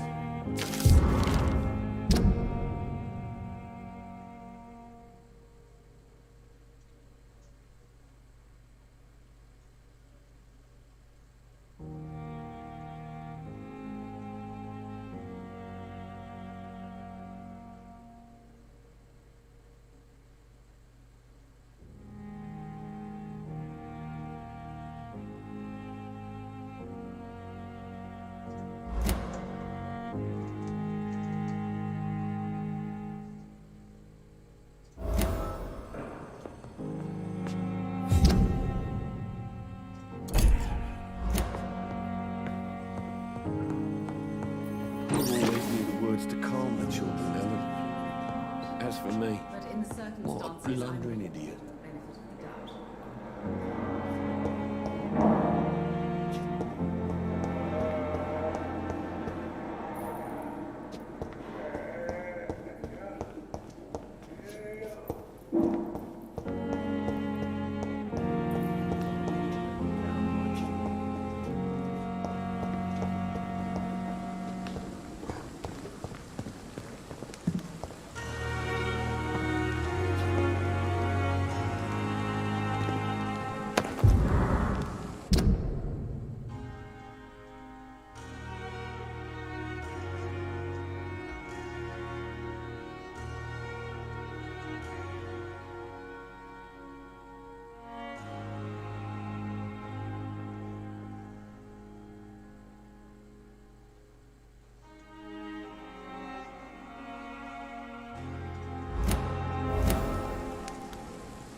It's locked.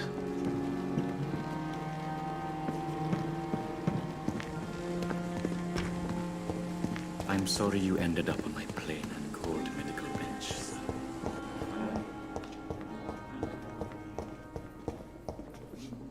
I'm quite busy right now, Dr. Reed. Thank you for your time. We'll talk later.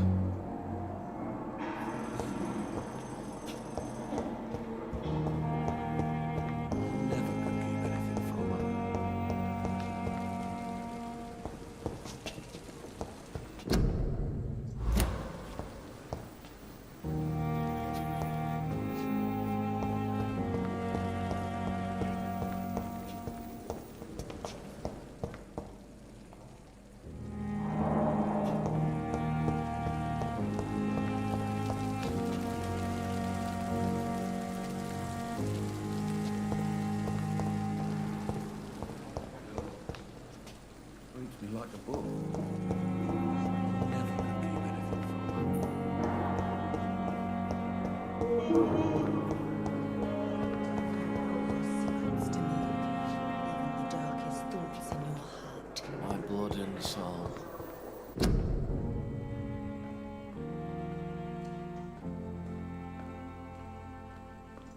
They belong to you now. The life running in your veins. This dead flesh needs it. Oh, please spare me, Dark Queen. Spare your obedient slave.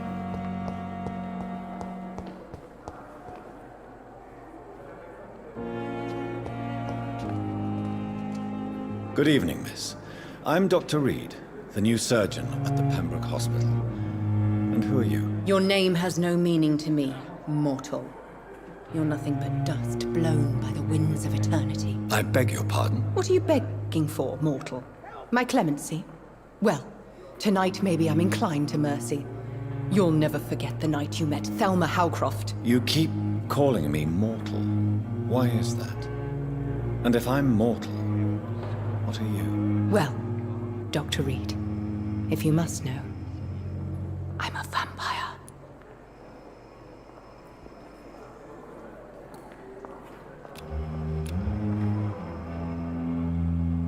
Do you require my services, Miss Howcroft? I have no need for your medicine, Dr. Reed. Blood is the only drug I need.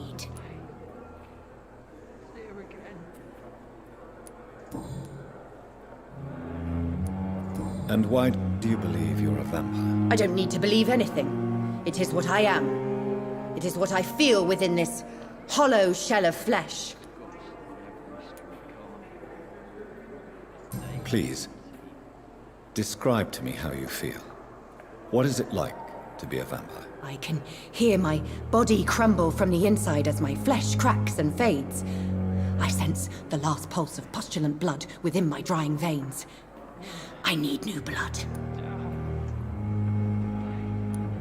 I see. Have you ever heard of Cotard syndrome, Miss Howcroft? Never. It's a mental illness discovered by a French neurologist named Jules Cotard. The affected patients are delusional. They believe that they are putrefying, that they are dead, a ghost or a ghoul, or in your case, a vampire. Delusional, you say?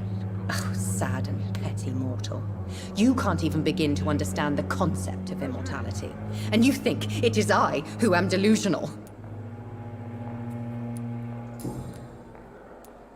I'm assuming you must be a patient here. Am I right, Miss Howcroft? It's only a cover. To hide from my enemies. I can leave whenever I want. As a woman, a spirit, fog, or bat. Who are these enemies you mentioned? Can you describe them? I cannot say for sure. But I sense their eyes on me from nearby. I feel them watching me every time I visit the garden near the morgue. The staff here are not your enemy. They're here to help you, to care for you. I'm not speaking of the doctors in white. I'm speaking of the men and women who hunt me. For I am a vampire. I see. Don't worry. These people will not find you here. I'll personally make sure they leave you alone. Thank you, mortal. But do not interfere with them, for you are no match for those that hunt me.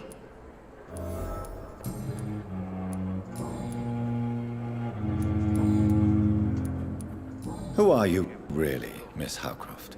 I mean, apart from being a vampire. Is that not enough for you, puny mortal? What do you require?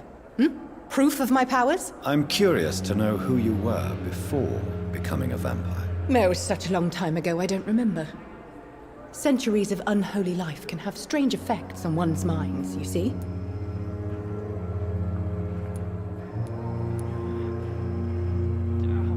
Do you require my services, Miss Howcroft? I have no need for your medicine, Dr. Reed.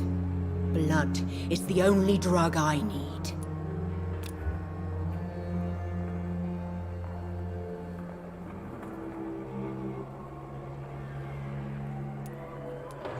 I'll leave you, Mistress of the Dark, to your nocturnal activities.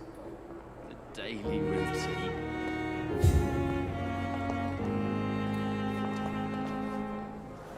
Good evening, sir. Can I help you? Unless you're here to fix my face. No. I don't think you can help me. I'm Dr. Reed. I've recently taken the position of head surgeon here. War injuries, am I right? You guessed right, Doctor. German shell took my pretty little mug right off. But they still call me Thomas Elwood. Soldier, do you need assistance? I'm fine. Just do something for this pain, will you? That's all I'm asking.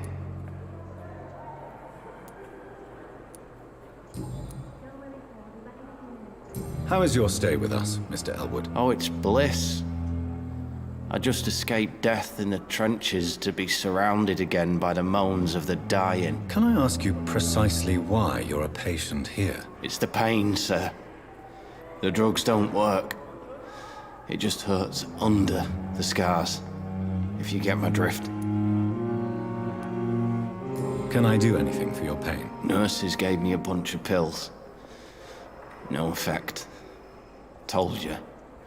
It's like the flames are under my skin, burning away.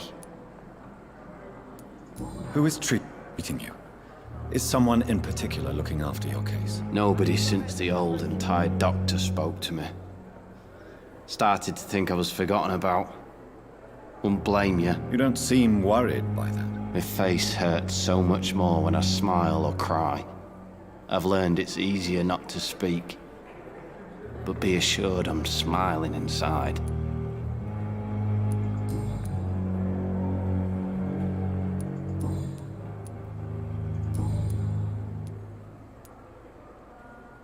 Where were you stationed, sir? Did you serve for long? I really don't want to talk about all this shit. No offense. I was pushing too much. I served in France myself. I just wanted to know what happened to you. You were an officer, weren't you? Then I doubt we fought the same war, sir. No offense.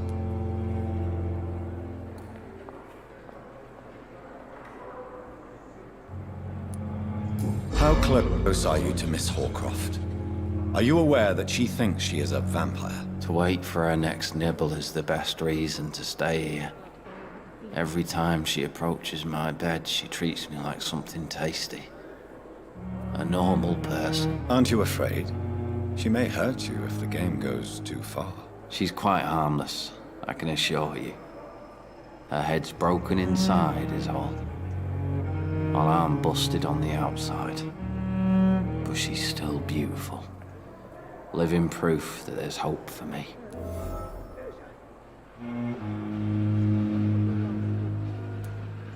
So do you let her bite you? You know that's not sanitary. And why not? She's only supping a few drops of me blood.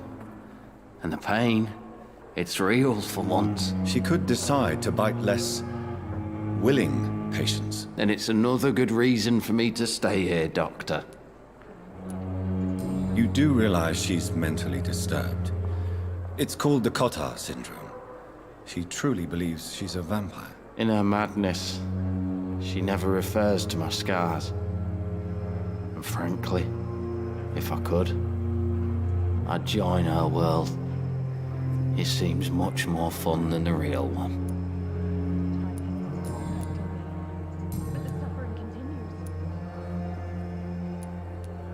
Goodbye for now, Mr. Elwood. Damn. The pain. It's here again. I wish I could be sick again. Feel my blood boil with the fever. Good evening, Mr. Hampton. How do you feel? Dr. Reed, is it? Oh, sir, I must apologize for my behavior. What do you mean? I was not myself in the factory. Fear and exhaustion made me say awful things to you, I'm afraid. You remained perfectly nice and polite. A little delirious, perhaps. But who wouldn't be after enduring an abduction? Thank you, Doctor. That's a relief. Now all I need to do is rest and return to my flock.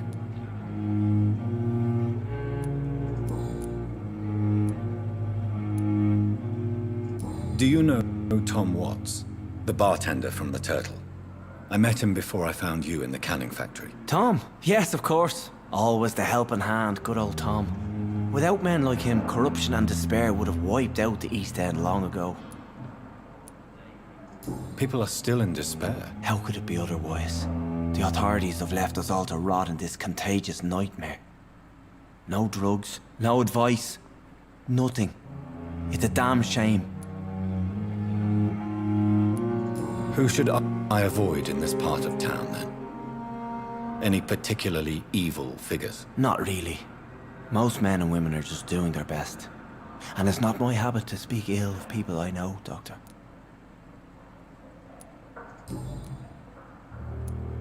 How did you end up in William Bishop's den? I had received alarming news about his recent behavior. I went to his place and he refused to let me go. Why did he abduct you? William was an alcoholic. His addiction suddenly changed to blood. I don't know why. Just like a patient I met here. This Miss Hawcroft. You dared to enter this awful place alone. You're a hero, Mr. Hampton. Or a fool. I'm just a man trying to help his friends, Dr. Reed. William Bishop was a conflicted soul, searching for light.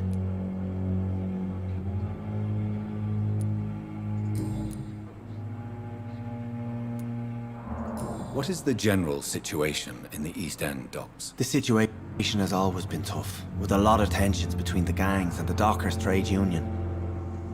The wet boot boys are very nervous since they lost their leader. Who leads the gang now? Since Clay Cox went missing, it's his wife Edwina who runs the show, with the assistance of her minion, Booth Digby. Has the gang been threatening you? Ah, no. I've had this nickname for so long, you know, the sad saint of the East End. No one dares to bug a saint, not even criminals.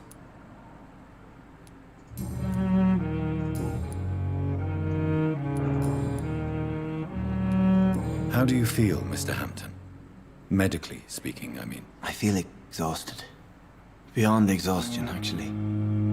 William drank so much of my blood in his madness. I feel empty. You're in good hands here. Dr. Swansea is well versed in blood transfusion, and I'm sure he'll take the best care of you. Thank you, sir. I believe all I need is rest. And then I could go back to the people who need me.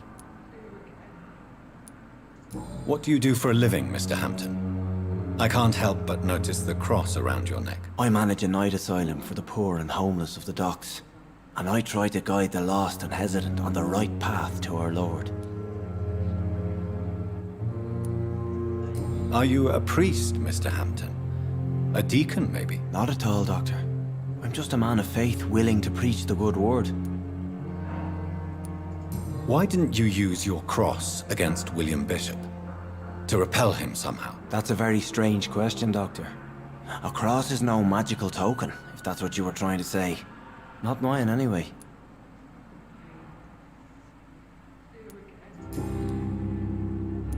Have you made friends since you arrived? Not really, but I recognize Miss Harriet Jones. I knew her when she lived by the docks. That poor woman had such a miserable life. You never came to see her here at Pembroke? Receiving visits when sick can be an important part of the healing process, you know. We're not just bodies. You're preaching to the converted now, Doctor. To be truly honest, I thought she was dead. She left the docks many months ago.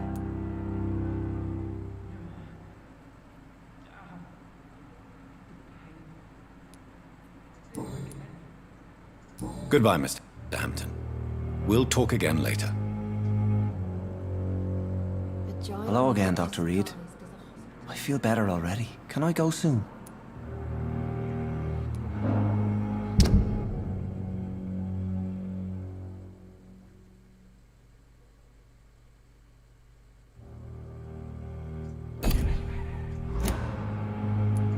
Goodbye, Mr. Hampton. We'll talk again later. I have wasted too much energy for so little result. Good evening, nurse. Good evening, Doctor.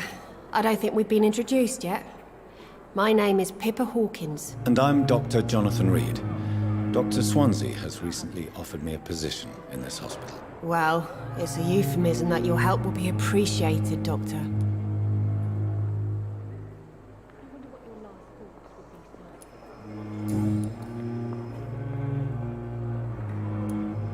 How would you describe the situation at the Pembroke Hospital? It's serious. The flu is wreaking havoc amongst the staff and patients. We are running out of everything.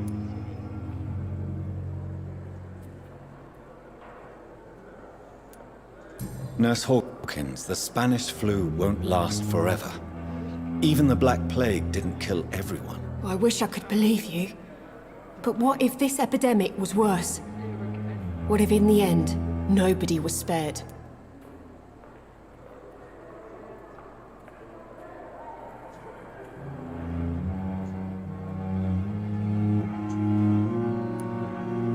You must get a hold of yourself, nurse. Sorry, I'm exhausted. No one has any idea when this epidemic will be over.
How is the Pembroke staff coping with the epidemic? Well, not well.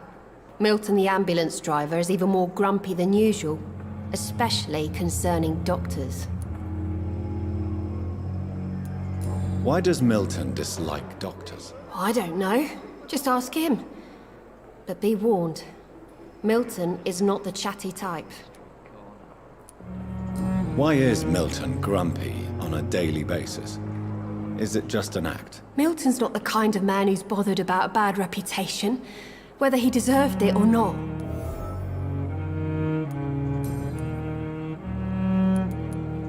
How long have you been a nurse? Well, long enough to see that the epidemic is winning.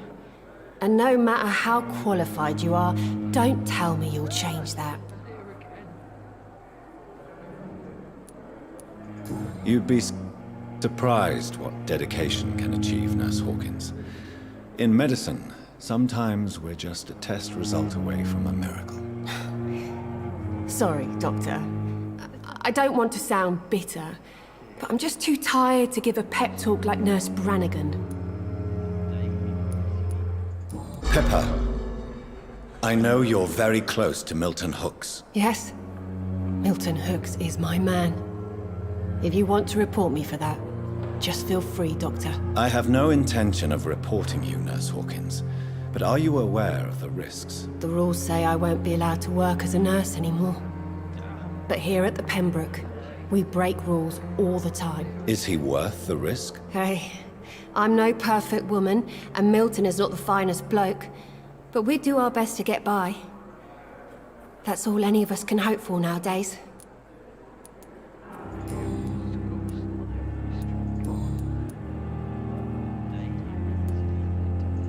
Milton cheats patients out of their money at this hospital, Pippa. Are you his accomplice? Yes, I am. Is this your definition of being useful? By abusing the sick and poor? No. It is my definition of getting out of this useless life once and for all. Whose idea was it? What difference does it make? We did it together, and I'm guilty as charged. Answer my question. It was my idea first, even though Milton would say it was his, to protect me. Why do you do it? Why not? Most of the sick who paid for a bed are already dead, or will be soon. Don't you see the futility of all this?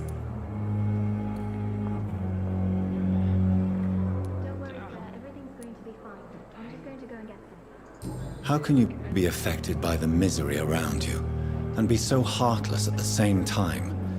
Which is the real you, Nurse Hawkins? I could ask you the same question, Dr. Reed. Are you more real when you lie to a dying patient, or when you grant him useless medication?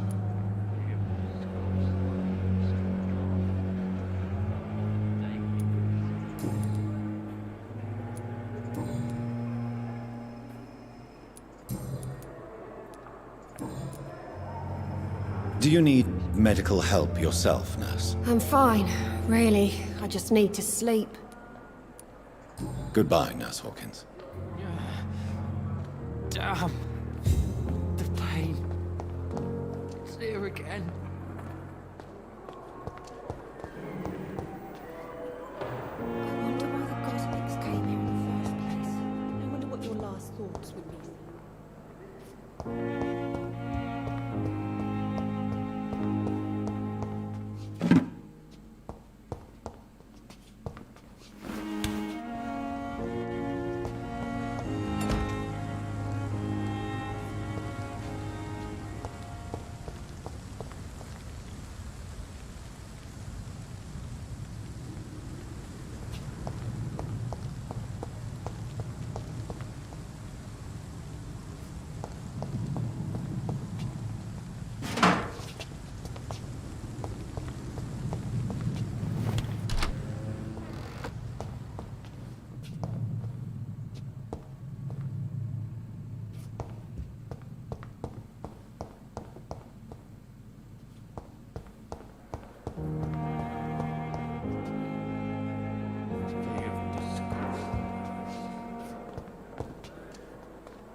It's locked, all right.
Selma Howcroft said she was being watched by vampire hunters. Where are they hiding? I should investigate. I cannot enter. Peaceful and lost at the same time. Good evening. I'm Dr. Reed. Always a pleasure to meet a colleague, sir. Especially when he was supposedly dead. A colleague? Are you a doctor too? Not anymore, sir. I used to be Dr. Rakesh Chadana. Now, I'm just Mr. Chadana, pawnbroker and humble guardian of this morgue. What do you mean, you used to be a doctor? Was your license revoked? No, sir. It is just that I like to be precise. I run a little pawn shop while taking care of the dead. But I used to be a real doctor.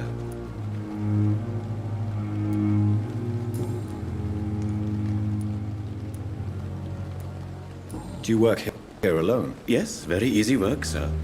All I have to do is watch a few bodies. The situation was very different when the main morgue was still open.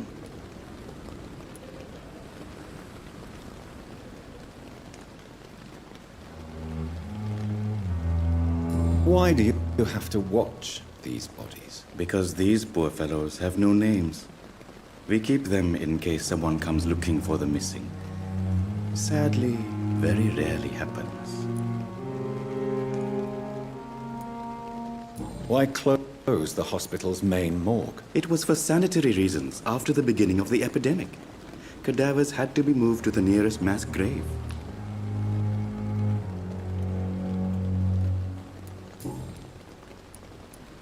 Are you afraid or uneasy being surrounded by so many corpses? Why should I? These bodies are empty vessels. Flesh left to decay. Poof. No soul anymore. All gone. An interesting point of view. And quite an exotic one, too. Most people fear, or at least have a respect, for dead flesh. Sir, as a medic during the war, I learned to face my death and the death of others. It's the pain we have to tame, not death itself. How did you get this job? After I left the army, I worked as an undertaker down by the docks. A dangerous place with many an unpleasant business there. Milton Hooks helped me get a job here.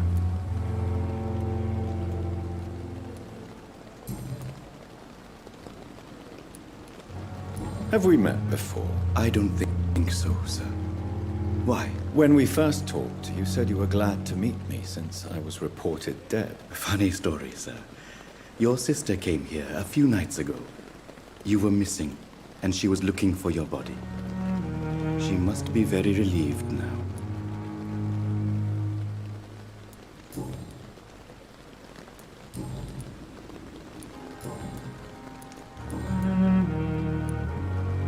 A pawnbroker?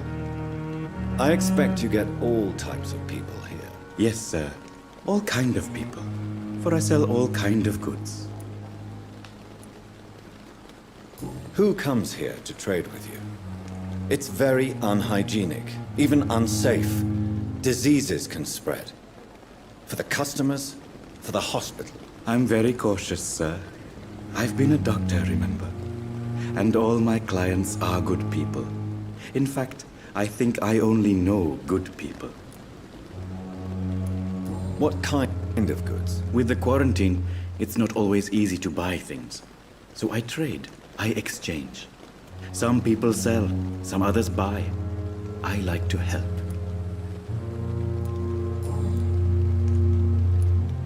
Since you're not afraid of dying, do you believe in life after death, Rakesh? No. I believe we must do all the good we can while alive. For our time is short, and the obstacles are endless. Do you think you would enjoy immortality as a concept? I don't think so. Don't mistake me. I love life, and I'd like to live a long life. But everything has to decay, sir. Even goodwill. Do you really believe goodwill cannot last? As I said, sir, everything decays. If I was to never die, goodness, I would be bored or worse. And I like to be helpful, sir. Quite depressing, wouldn't you say? Yes, but the good news is we'll all die before losing our humanity, sir. So you're ready to die? No, I am not. I don't fear death, for I won't see it. What troubles me is the pain my death will inflict to those I know. You're a wise man, Mr. Chidana. No, Dr. Reed. I am a foolish man. But I like to think otherwise.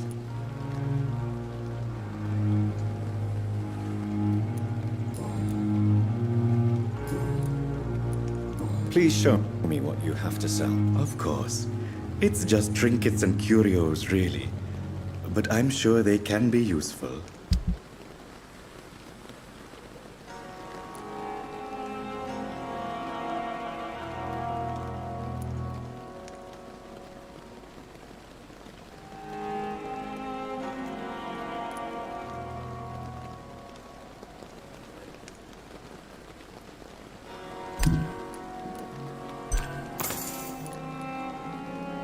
Tomorrow, more bodies will arrive and then sadly depart.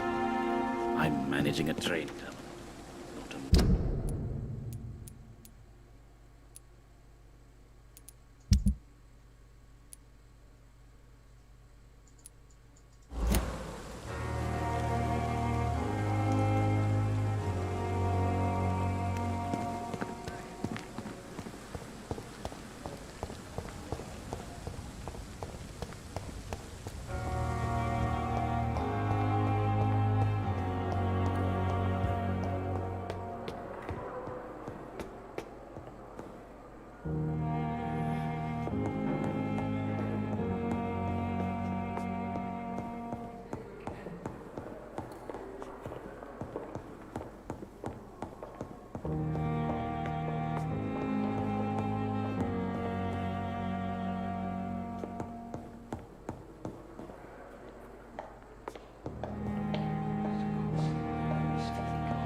Not now!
It's locked.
This must be the place.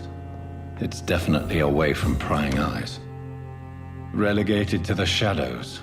A kingdom of my own. At least I won't be sleeping in a coffin.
The flower is dying. It needs water.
William Bishop's blood is much more unstable than human blood and shows extensive mutation. But this is not what happened to me. I must keep on searching. The sun is about to rise. I can feel it. I'll continue tomorrow night. I have so much time now.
If I'm to stay here until my research is complete, I'd...